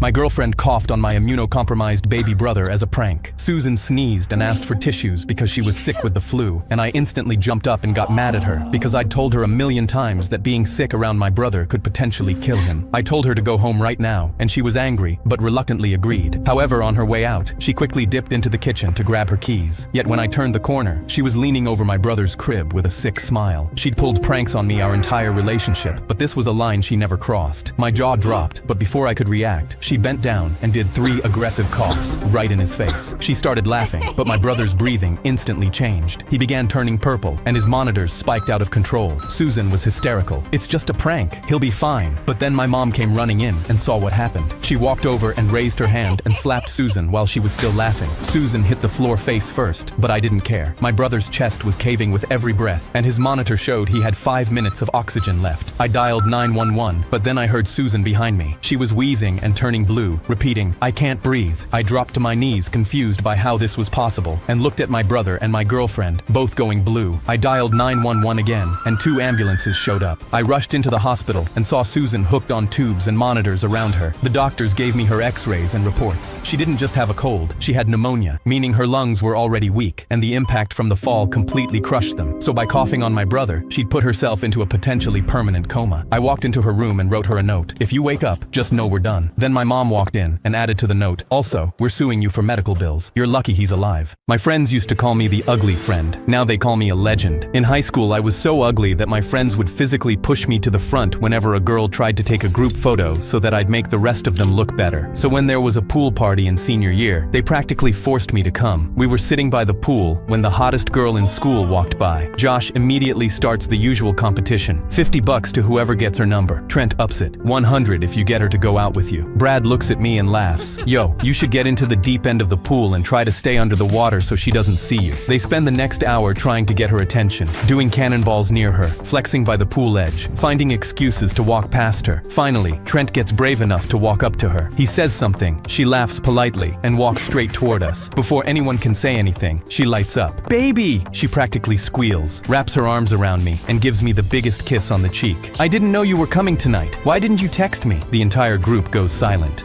Babe, these are the friends I told you about," I say quietly. She laughs. "Wait, these are the guys who call you the ugly friend?" She touches me. I'm literally at his house every night. He's the only guy at Blake's party who didn't try betting money to see who could kiss me. Then she walks away, leaving my friends in complete silence. 6 months? Josh finally whispers. That night, I got 15 apology texts. I warned a restaurant their kitchen was about to explode, and they laughed at me. "Get out of here, freeloader." The manager waved me off. "If you can't afford our food, just say that." The kitchen staff behind him started laughing. I was there on a date. I was sitting with my girlfriend waiting for our table when I heard a hissing sound coming from the kitchen. I'm a fire inspector, so I know what a gas leak sounds like. I walked straight to the kitchen to warn them, and they laughed in my face. I didn't leave. I pulled my inspector badge out of my wallet and held it up. He barely glanced at it. Anyone can buy those online these days. The hissing got louder. I could smell gas mixing in with the cooking. He shook his head. "We've been open 15 years, pal. You think we don't know our own kitchen?" I told him to just call the fire department, and they'd back me up. He stepped closer. "Look around. You see how packed we are. I'm not shutting this down because you hear a noise." I looked past him into the kitchen. I grabbed my girlfriend's hand and walked out the front door. I called 911 from the parking lot, and we sat in my car across the street watching the restaurant through the windshield. 10 minutes later, the entire kitchen window blew out. Glass everywhere. Orange flames shot up through the roof, and thick black smoke poured out of the building. Fire trucks came screaming down the street. People were running out the front front door. 20 minutes later, the manager found me in the parking lot. His face was covered in soot, and his hands were shaking. He looked at me. "I'm an idiot. You tried to tell me, and I didn't listen." I asked him how long he'd known something was wrong with that fryer. He looked at the ground. "Months. We kept meaning to get it serviced. The restaurant was closed for 3 months. When they reopened, they had my business card framed by the front door. I took my girlfriend back there last month to finish the date we never got. The manager saw us walk in and sat us before anyone else. When the check came, the waitress smiled and said it was already taken care of. My boss fired me because he didn't want a guy in a wheelchair pitching to clients. So 3 years later, I made him sit across my desk and beg me for a job. Richard called me into his office on a Monday and shut the door. "Look, you're the best marketer we have." He couldn't keep eye contact. "But the Northfield guys are old school. They golf. They want a guy who walks into the room, shakes hands, looks the part. It's not about you. It's about optics." I asked him if he was firing me. He said he was restructuring the role. I rolled out of his office, packed my desk, and left before lunch. By Wednesday, I had a business license. I worked out of my kitchen with my laptop on the counter because it was the only surface I could reach from my chair. For 6 months, I took whatever scraps I could get. Then one morning, I got an email from Northfield asking if we could take a meeting. Richard had pitched them my old decks, and they wanted to know who actually made them. I rolled into their boardroom that Friday, and their CEO stood up and walked around the table to shake my hand. He said, "I've been wanting to meet the guy doing the work." Their head of strategy pulled a chair out of the way, so I could pull right up to the table. They signed before lunch. Not one of them mentioned the chair. By year 2, I had 40 clients and a downtown office with ramps to every floor. Richard's firm lost 3 more accounts to me that spring. Adweek put me on the cover in July. Richard's board removed him in August. He spent a year applying to every agency in the city, and nobody called him back. His resume came through my inbox in December. My assistant walked him in, and he lowered himself into the chair across from me. He told me he'd been following my work. He said he could bring leadership, experience, a new perspective. I let him get through all of it. "Richard, you're the best marketer I've seen on paper in months." I watched him almost smile. "But my clients are new school. They stream. They want someone who rolls into the room with a fresh perspective. They wouldn't get an old school guy like you. It's not about you. It's about optics." He went completely still. I rolled back from the desk and opened the door for him. I couldn't stop smiling when the librarian laughed at my 4-year-old. My son taught himself to read before he turned 4. He would sit in bed every night sounding out words in his picture books until he didn't need the pictures anymore. I told him about a book called 20,000 Leagues Under the Sea and the captain who sailed a submarine to the bottom of the ocean. He wouldn't stop asking about it. So we went to the library and he ran straight to the shelves. He found it, carried it with both hands to the front counter, and set it down like it was treasure. The librarian took one look at the book and started laughing. She reached behind the counter and pulled out a little paper sign. "Advanced books require a reading test." She placed it right in front of my son. Another parent leaned over to me and whispered, "She's been making kids take that test all week. Most of them leave crying." My son looked up at me. I nodded. He looked at the librarian and said, "I'll take it." Her smile dropped. She opened the book to a random page and slid it across the counter. My son picked it up, held it with both hands, and started reading out loud. Every word. The whole library went quiet. She didn't say a word. She just stood there. I reached over the counter, took the book out of her hands, and put it right in my son's. On my way out, I looked back at her and flicked her off. He finished all 528 pages in 2 weeks. My cellmate made brass knuckles from his teeth and used them to fight back. Jerry worked in the kitchen, and during his shifts, inmates would force him to hold their pockets and eat off the floor, telling him to act tough now. You see, despite coming from a gated community, Jerry had gold teeth and gang tattoos, constantly throwing up signs to impress others. He never caused actual trouble, but the fake tough guy act made him the prison's punching bag. But then, an inmate split Jerry's head open for not being quick enough to serve his food, and after getting out of the infirmary, Jerry decided he was done. He pulled out his 4 gold teeth at night by himself, and during his next shift at the kitchen, put them in a small metal container, melting them down over the flame. He brought back the melted gold and carved his knuckle shape into our soap bar, pouring the melted gold into it. He waited until it hardened, then slid the knuckles on, and went to his shift at the kitchen. He saw the inmate who split his head open and served his food as slow as possible. The inmate cornered him, but this time Jerry swung first, his gold knuckles connecting against the inmate's jaw, breaking it and knocking out 3 of his teeth. Jerry leaned down and told the inmate, "I really am about that life. I was wrongfully convicted of murder and had accepted I'd never get out." The night it happened, I walked into a bar bathroom and found a man face down with blood pooling around his head. I rushed over to apply pressure, but because he was still alive, he dug his nails into my arms like clinging to life itself. That left me with scratches with his DNA that looked like self-defense wounds. Every lawyer told me to plead guilty. My wife and I spent everything we had, but it changed nothing. Every person I loved walked out of the courtroom courtroom the second the gavel came down. The whole room emptied, except for my wife. As they led me away, she made eye contact with me and mouthed, "I'm going to get you out." 3 months in, she visited me for the first time,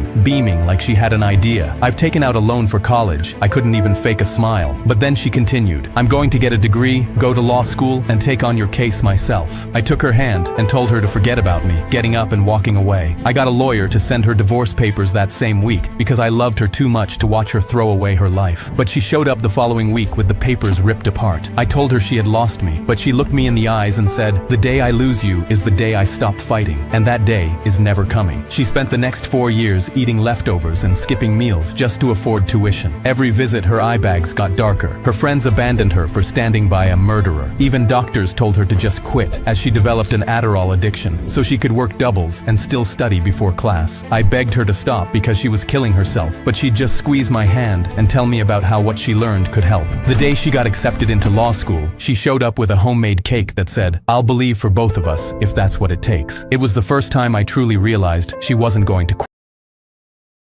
3 more years went by. My wife was now homeless, living in a women's shelter because every dollar went straight into her tuition. But eventually, she graduated. We sat in that same visiting room we'd been in for the last 7 years and sobbed. She took my case immediately. Within months, she found what no one else could. In the courtroom, she tore apart 7 years of evidence, using forensics and witnesses to prove it couldn't have been me. The gavel came down, and I was exonerated. She hugged me, and we dropped to our knees, holding each other knowing I was coming home. Now, I'm a free man, and every morning I bring her fresh flowers. I make her favorite breakfast and hold her like I'm scared she'll disappear if I let go. I still think about how I sent divorce papers because I thought loving her meant letting go. I was sweating. Why was he doing this? But I rolled down the window and noticed his hand was already on his gun. "Where are you going? Home? Did I do something wrong?" He just stared at me, and I could see something was off. "Why are you sweating? Something to hide?" I shook my head. "No. Just trying to get home, officer." "Have you been drinking tonight?" "No, I swear. Just going home." Then, he looked around and slowly reached for his chest. He turned his body cam on, and suddenly, he completely changed. He smiled and said, "Welp, if you were drunk, you sure fooled me." I knew something was wrong. I just stayed silent. He leaned in closer, putting his hand back on his holster. I said, "Welp, if you were drunk, you sure fooled me." He stared into my eyes, but I just kept my mouth shut. He looked annoyed, but just threw my license back and walked away, speeding past me down the road. I was so confused, but when I got home, I looked it up. It turns out when he asked me that, if I had said anything like, "yes," or even nodded, he would have recorded me legally saying, "Yes, I am drunk, and I am fooling you," and he would have arrested me for doing absolutely nothing. In the middle of a hockey game, I noticed a young woman pressing her phone against the glass screen, not knowing she was going to change both our lives. As I walked past, she banged on the screen and pointed at her phone. It read, "The mole on the back of your neck might be cancer. Please see a doctor." I went to the doctors. They confirmed it was malignant melanoma that needed urgent removal. I underwent surgery where they removed the mole and surrounding areas to ensure all the cancer was gone. The doctors told me if they knew who that girl was, they'd thank her. She was my guardian angel. I issued a statement looking for her. After weeks of waiting, I finally found her. She agreed to meet so I could thank her face to face. She was a medical student, which was why she was able to spot it. I decided to surprise her. I invited her to the next game since she was a big fan, but what she didn't know was that our club would give her $10,000 towards her college tuition. I told my best friend he could order a $5,000 watch off my credit card, and when it arrived, I called the bank to report him. I told them someone just stole $5,000 from my card and demanded they give me my money back. They wanted proof of the fraud first before refunding anything, so I simply pulled my friend's transaction history, happily giving them the watch info as well as his full name and address. 2 days later, the money went back into my account, and this was exactly what I wanted. You see, banks have a "don't pursue justice" policy, meaning as long as the fraud committed is roughly under $5,000, the bank will always just refund your money and accept the loss over prosecuting the criminal. It's up to you to press criminal charges. But because the criminal was my best friend, I never did. And now he walks around with a Rolex he got for free. I walked into the hallway and saw a girl in the wheelchair crawling on the ground. 3 older bullies had tipped her out and were filming her kicking her books away. She was crying, trying to reach her chair while they laughed. I ran over to try help, but they threw me into the lockers instantly. These guys claimed to have gang ties, and rumors said they brought guns to school, and I knew I couldn't take all 3 of them, so I ran to find someone, and the first person I bumped into was Mr. Potter. Now, Mr. Potter was the nerdiest teacher. He was the president of chess club, said okie dokie, and called everybody scholar, but he also had faded tattoos covering his forearms that seemed the total total opposite of nerdy. I told him what was happening, and he put down his teacup, walking towards the hallway instantly. I worried the bullies would do something to him, so I followed him. But even though I only got there a minute after him, the hallway was now empty. I couldn't find them anywhere, and when I had Mr. Potter for class later, neither he nor the girl showed up. I got a bad feeling and went looking for them when suddenly my phone started blowing up. One of the bullies posted the video of the girl being tipped from her wheelchair onto the year group Instagram page. I was watching it in horror when I heard their voices. I looked up and saw the 3 bullies walking with their fists clenched. "We know you told Potter. You know what happens to snitches where we're from." I was terrified and ran out of school immediately. I sprinted down the street, and that's when a black car pulled up near me. A guy with a neck tattoo rolled his windows down. "You in Mr. Potter's class?" I was confused, but nodded, trying to seem calm. He held up photos of the 3 bullies. "Which one's the worst?" I pointed to the biggest one, and he nodded, then pulled away. I was taken aback and wondered what that was about. But the next day, I walked into class, and nobody was there. Not the girl, not Mr. Potter, but this time the 3 bullies weren't either. I sat down, and a few minutes later, the door opened. The 3 bullies. I started sweating. They locked eyes with me and started walking over. I braced myself for whatever was coming, but then one of them handed me a note, a handwritten apology. I looked up, and all 3 of them were shaking. They mumbled sorry and sat down. A minute later, Mr. Potter walked in cheery as ever. "Okie dokie scholars, let's get started." The bullies froze up even more. Then another minute later, there was another knock. "Gentlemen," Mr. Potter turned to the bullies, "I think someone wants to come in." All 3 stood up and immediately walked to the front, their knees shaking, and held the door open. The wheelchair girl rolled in. I had no idea what was going on, but at lunch my phone started dinging again. The school's Instagram page, and this time the video was the 3 bullies apologizing. I looked up and saw one of them alone, so I walked over and asked what happened. He seemed scared to even talk. "They put us in a trunk and drove for over an hour," he said. "Tied us up in a warehouse and said they'd kill us if we didn't drop the gangster act." He paused. "You know who they called for permission to let us go?" I shook my head. "They called him OG." He pointed to Potter's classroom. "Goddamn chess club." The school bully slammed his hands down on the table in front of me, and I knew my day was about to get worse. I was just sitting down at my usual table in the cafeteria when I heard the dreaded sound of Leo's voice. His dad was the town mayor, and he could get away with murder. The teachers all turned a blind eye when they saw him hurting someone. He wasn't afraid to get physical with people, but lately, he has been targeting me. I jumped when he slammed his fist down on the table in front of me. Then he grabbed my tray of food and dumped the hot chili all over my head, smearing it into my hair. Instead of running off, I stood and faced him, anger filling me as I felt the chili seep through my clothing. It was disgusting and I was pissed. For once, he looked a little nervous as silence fell over the students in the cafeteria. "Aren't you going to run away?" he asked. I laughed coldly. "Someone needs to stand up to you," I snarled. Leo's eyes widened in surprise, and he quickly stepped away from me. He turned and quickly walked out of the cafeteria. A moment later, he brought a teacher into the room, just as a murmur began rising. A hush fell over the crowd again. "What is going on?" the teacher demanded. Leo had fake tears in his eyes as he pointed at me with a shaky finger. "He was bullying me," he sobbed. "He took my lunch and then dumped it all over himself for some reason." It was such a ridiculous accusation that I couldn't help snorting. A scatter of laughter washed over the students. "Principal's office," he growled. "Now," I stared at him. "No," I said coldly. "Go," the teacher snapped, "before I have to call your parents." "Wait," a girl at another table called suddenly. "I have the whole thing on video. If you don't do anything about Leo, I'll be posting the video to the internet and it will go viral." Leo instantly paled, and so did the teacher. "Delete the video," Leo said. The girl shook her head and smirked. "You're done, Leo." "My dad will kill me," Leo pleaded. I said, "Promise to stop the bullying, and you need some sort of consequence for all the stuff you've done in the past." The teacher sighed. "Let's go, Leo," he said. "Principal's office and I'll be calling your parents." He grabbed Leo's arm and dragged him out of the cafeteria. The girl came up to me with a sly smile and showed me her phone. I stared at the blank screen in confusion. She laughed. There was no video. Our roof started leaking after a massive flood, and my mom spent her entire paycheck to fix it. But when the contractor showed up, he took the money, then left to get his tools, and never came back. We waited 4 weeks, and our roof was still leaking, and he'd blocked Mom's number. I urged her to report the fraud, but she could barely speak English and didn't know how. I was furious, but when I realized he had an actual office, I got an idea. I drove over and applied for a job, and since he didn't recognize me, he hired me on the spot. For months, I mopped his floors and gained his trust, while secretly collecting invoices and finding out everything about his business. I drove to his clients' addresses to see if he ever did the work he was paid for, and at one of the houses, I saw an elderly woman with a broken window he should have fixed 2 weeks ago. She barely spoke English and reminded me of my mom.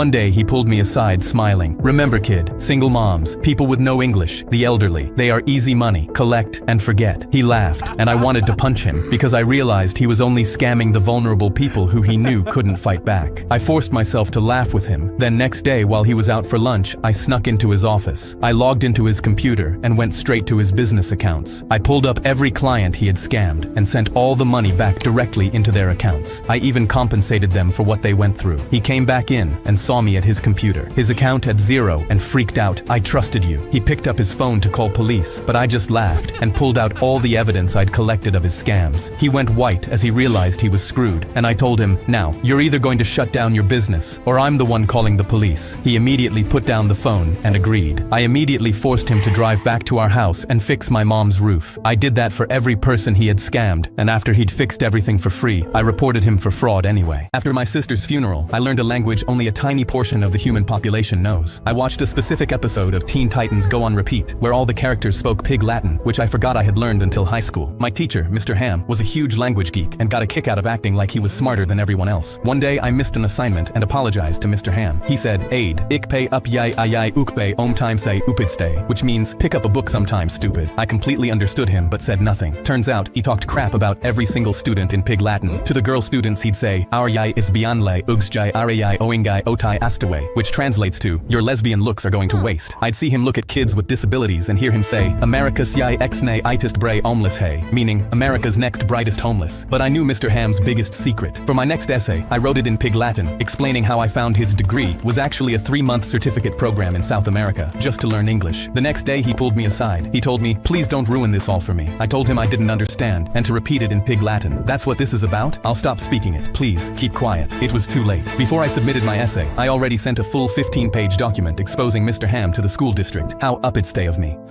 Every time we heard a knock on the front door, my dad would yell, "Stealth mode," and we had 30 seconds to kill every light in the house. My brother and I would race through the rooms, flipping switches, yanking cords, shutting off the TV mid-show, while some guy outside banged on the front door yelling, "I know you're in there, buddy." Dad timed us. Once everything was dark, no talking, no moving, no looking out the windows. We'd sit there until Dad did his owl hoot, which meant all clear. Sometimes 5 minutes, sometimes almost an hour. Afterwards, he'd high-five us and go, "Real ninjas couldn't do better." He told us stealth mode was top secret. Never tell your teachers, your friends, nobody. Other people wouldn't understand. For years, I believed him. When I was 8, I asked Dad why we had to hide so much. He said some annoying guy kept bothering our family, and stealth mode was how we dealt with him. I felt proud we had a secret skill that could outsmart bad guys. By the time I was 10, I heard the voice outside yell something about a bet and $20. I tugged Dad's sleeve and whispered, "Is the bad guy trying to steal our money?" Dad shushed me so hard I flinched. When I was 12, I broke the window rule, peeked through the blinds and saw a completely normal guy in a polo shirt standing on the porch rubbing his forehead. He didn't look like a criminal. He looked like someone's tired uncle. At 13, I told Dad I was just going to open the door and tell the guy to leave us alone. The color left his face. "You absolutely cannot do that." That was the first time stealth mode didn't feel like a game. By 15 or 16, it barely happened anymore. But when it did, Dad would peek through the blinds looking guilty. Mom just shook her head from the couch and muttered something under her breath. I was 17 and home alone when I heard it. "I know you're in there. It's been 12 years, man." I opened the front door. The guy nearly fell backwards. Normal-looking dude, middle-aged, holding a crumpled piece of paper. "Oh, hi. Is your dad home? I'm his old college roommate." He held up the paper. "Your old man bet me $20 Michael Jordan wouldn't win his 6th ring. That was 1998. I've been knocking on this door ever since." He handed me the IOU, both their signatures, right there at the bottom. I left it on the kitchen table. Mom saw it first and laughed so hard she had to hold the counter. Dad picked it up, read it, put it back down, and the first thing out of his mouth was, "So now he knows someone's home." Then he turned off the kitchen light and got under the table. We were never in danger. My dad just lost a bet because of the greatest of all time.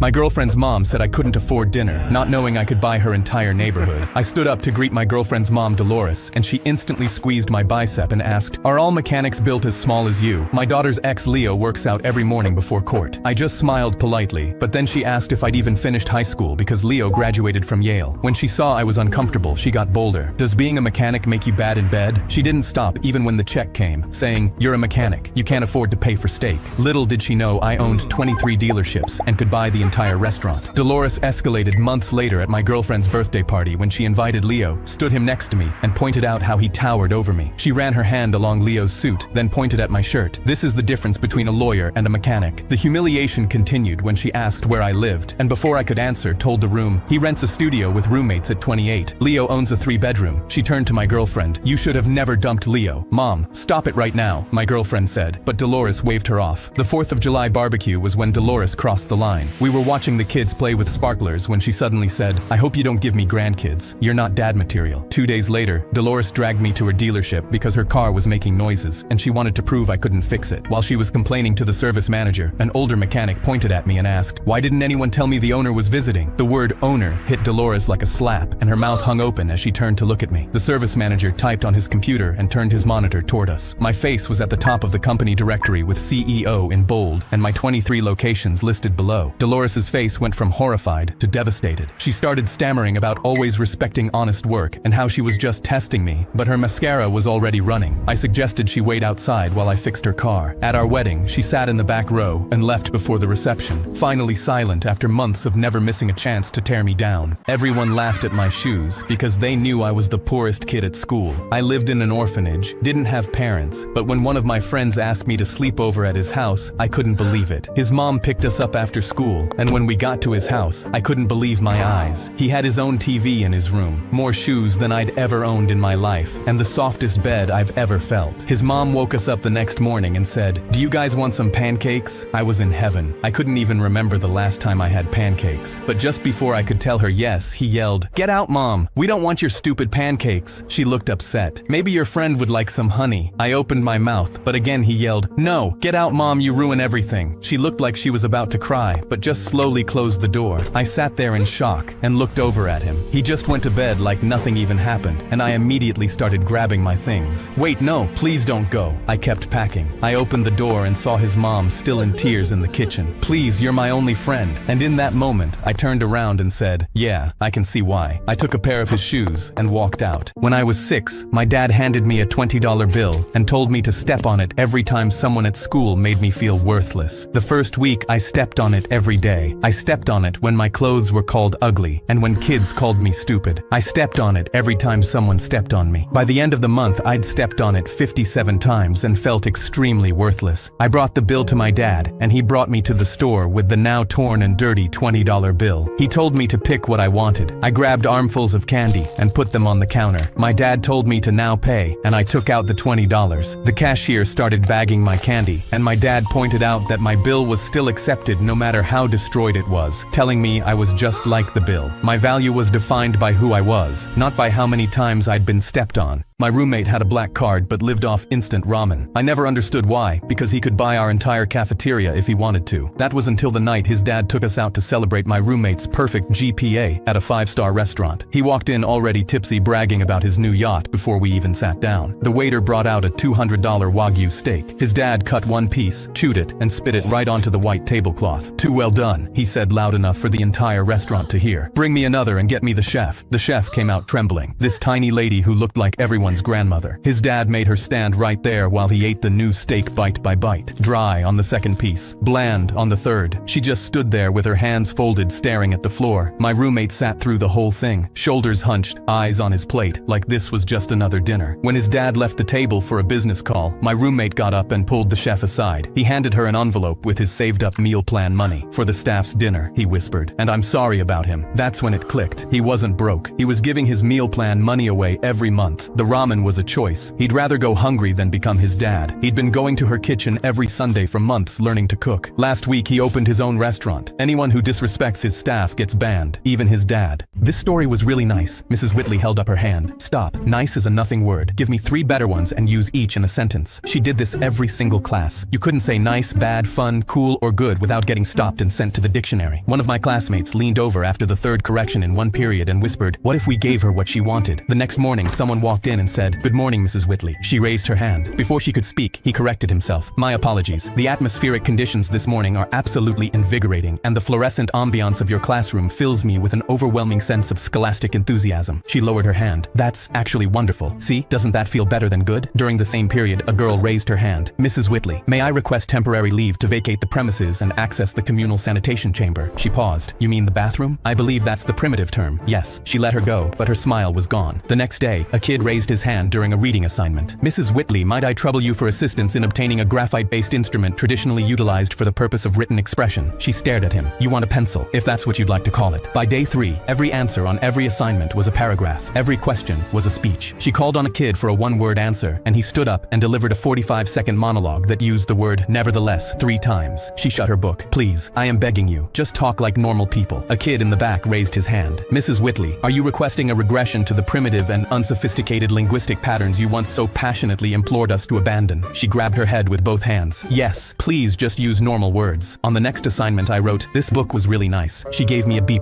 I'm a flying instructor, and one day, while in the air with a man taking a one-on-one lesson, he reached into his shoe and pulled out a knife. "Fly exactly where I say, or you're never coming home to your kids again." My whole body froze. He placed a piece of paper with coordinates in front of me and pressed the blade against my neck. I asked him how he got the knife in here, and he told me the security guard never actually bothered to scan him. His face was completely calm. No sweat, no shaking, like he'd already decided how this was going to go. He told me to just fly, so I did. I tried asking him where we were going, but he didn't answer. Just sat behind me with the blade against my seat, staring straight ahead. Every few minutes he'd check his watch and tell me, "Fly faster, I don't have time." I thought about grabbing my phone, but the second my eyes moved to it, he pressed the knife against my neck hard enough to draw blood. One wrong move. I realized I had no choice, and just flew. When we finally reached the coordinates, it was just a field. I asked him if this was actually it, and he told me aggressively to just land. I brought the plane down, and my heart was pounding out of my chest. But the second we stopped, everything about him changed. He put the knife down. His hands started shaking. He opened his wallet and shoved every bill inside into my hand. "Thank you. I'm so sorry for this, but my daughter is in emergency surgery at that hospital and she might not make it." He pointed behind me at the hospital across the field. This was the quickest way to get to her. He jumped out and sprinted across the field. I went home that day and fired my security guy. I was sweeping my garage when my neighbor stormed in and screamed, "Murderer!" Mr. Gray's cat Mittens had been missing for 3 days, and I'd seen him putting up wanted posters to find me because I was never home. Now he found me. He pointed at a tuft of gray and white fur. "Evidence!" I pulled it out and held it up. "That's from a winter coat." That's exactly what a murderer would say. He spotted the metal cage I'd set near the wall for the raccoon that kept raiding my trash. He pulled a single gray hair off the wire and held it up like he was in a courtroom. Mrs. Walden poked her head through the garage door. "Is everything all right?" Gray waved the cage at her. "He murdered Mittens." Mrs. Walden looked at me and gasped, "You monster!" More neighbors drifted up the driveway behind her. Gray pointed at the garbage bags in my truck. "He's disposing of the body." I threw my hands up. "It's old paint cans and Christmas lights." Exactly what someone guilty would say. I slammed my broom on the floor. "Fine, search the whole garage." They pulled out boxes and flipped open bins while Gray supervised with his arms crossed. Someone held up a crumpled tarp and asked if it was cat-related. A meow cut through the garage. Everyone froze. Gray looked at me like he'd caught his confession. I pulled the door open and a squirrel shot off the shelf, landed on my shoulder, and launched itself into the crowd. Mrs. Walden screamed and grabbed onto Gray. Half the driveway scattered. Mrs. Walden was still holding onto Gray's arm when we heard another meow. This one came from outside. Mittens was stretched across the hood of Gray's own car, yawning. I looked at Gray. That's exactly what a kidnapper's car would look like. My teacher barged in sweating and screamed, "Does anybody here know a lawyer?" Before we could respond, Mr. Scully opened his drawers, shoving papers into his bag, and I saw something black and metallic fall in too. He screamed again, "Does anyone know a lawyer?" I don't know why, but I raised my hand. My uncle, his head snapped. "You, with me, now!" He rushed to me and physically dragged me out. We reached the parking lot where his car was already running with its doors open. But just as we were about to get in, 2 police cruisers pulled into the school entrance. Mr. Scully went pale and quickly shoved us in, immediately flooring the accelerator. He ducked and shoved my head down too. We drove past the cruisers without seeing the road. When he told me I could sit up, I reached for the door handle, but it had the child lock enabled. Mr. Scully clenched his jaw. "I just need your help. Then you can go. Call your uncle and tell him I'll pay triple." I didn't want to, but when I saw the metallic object sticking from the bag at his feet, I realized I had no choice. I called my uncle, but Mr. Scully snatched my phone. He turned the camera to prove I was safe, and after explaining everything, my uncle told us to come to his office. When we arrived, Mr. Scully dumped his bag on my uncle's desk. Skydiving licenses, photos of a woman, a laptop, flash drives, but the metallic metallic object wasn't there. I'm being accused of my ex-wife's death, but I didn't kill her, I swear, he said. My uncle asked questions, and Mr. Scully explained his ex-wife and her new husband had a skydiving accident where Mr. Scully worked over the summer. Their equipment failed, but my uncle noticed the official report showed Mr. Scully had signed off on their equipment being safe. My uncle made a face and quickly said he needs to talk to me alone. We walked to the bathroom, but I saw Mr. Scully's eyes go wide. My uncle wrote me a note. He did it. I know when they're lying. I already texted 911. Play dumb until they arrive. I was sweating because I now had to act for my life. We opened the bathroom door, and Mr. Scully was there with the gun pointed at us. You think I'm guilty? My uncle put his hands up, realizing he had to drop the act. I'll defend you, but I can't if you hurt us. Mr. Scully hesitated, then he pressed the gun against my ribs and told us to walk. In the office, he kept it at my ribs. One wrong move and I'll fire. I kept thinking about how police were coming, and how if they barged in, he'd shoot me. Mr. Scully pulled up the videos he took of them falling and his diary. They saw me and didn't even recognize me. He grabbed her hand on the way down and held it the whole time. It was beautiful to watch. My uncle was on his phone, pretending to take notes, but actually communicating with the officers. But Mr. Scully noticed him. What's that? He lunged at my uncle, and that's when the front door exploded open. Cops ran in. Mr. Scully whipped his gun around and aimed it at me. I covered my face, ready to die, and heard him pull the trigger. His gun went off, but I felt nothing. I opened my eyes and saw Mr. Scully on the floor, having shot himself in the head. A teenager tried to hospitalize my 9-year-old over air hockey. He slammed the air hockey puck into my son's goal and won the game, throwing his hands up and screaming, "Yeah!" My 9-year-old looked upset, but still reached out to shake his hand, but the teenager slapped it away and pointed in my son's face. "Loser! You're a loser!" He turned back to his girlfriend on the bench and grinned at her. "Did you see that shot, babe? I totally destroyed him," and she gave him a weak smile. I stepped forward and said, "Hey man, he's 9. You shouldn't call kids names," but he barely looked at me. Yeah, whatever you say, old man." But then my son came over to me and asked if he could play the kid again. I gave him another coin, then gave him some tips. The second game started, and the teenager was still laughing until my son scored the first goal. We high-fived, and the kid's face just went red with anger. From that moment on, he stopped even trying to score and just started slamming the puck so hard the table shook, literally trying to lift it off the table and hit my son. My 9-year-old was flinching behind his mallet, and the kid kept glancing back at his girlfriend after every hit to see if she was watching. Then, one of the pucks flew up off the table and hit my son right in the forehead. My son dropped his mallet and started crying as a bruise began forming on his head, and the kid burst out laughing. He looked back at his girlfriend. "Babe, did you see that? He's actually crying," but she wasn't laughing. That's when I walked over, put my hand on my son's shoulder, moved him aside, and put a coin in. "My turn." The teenager grinned. "I don't want to commit elder abuse," but then I served, and the first goal went in before he even touched the puck. His smile dropped. I scored again, and he slammed his mallet hard on the table. His girlfriend giggled behind him. The third goal, he started hitting himself with the mallet in anger, and when I scored the final goal, he grabbed the entire table and literally shoved it sideways. My son was laughing at him, and his girlfriend stood up. "You're embarrassing me." He tried to chase after her, but security stopped him.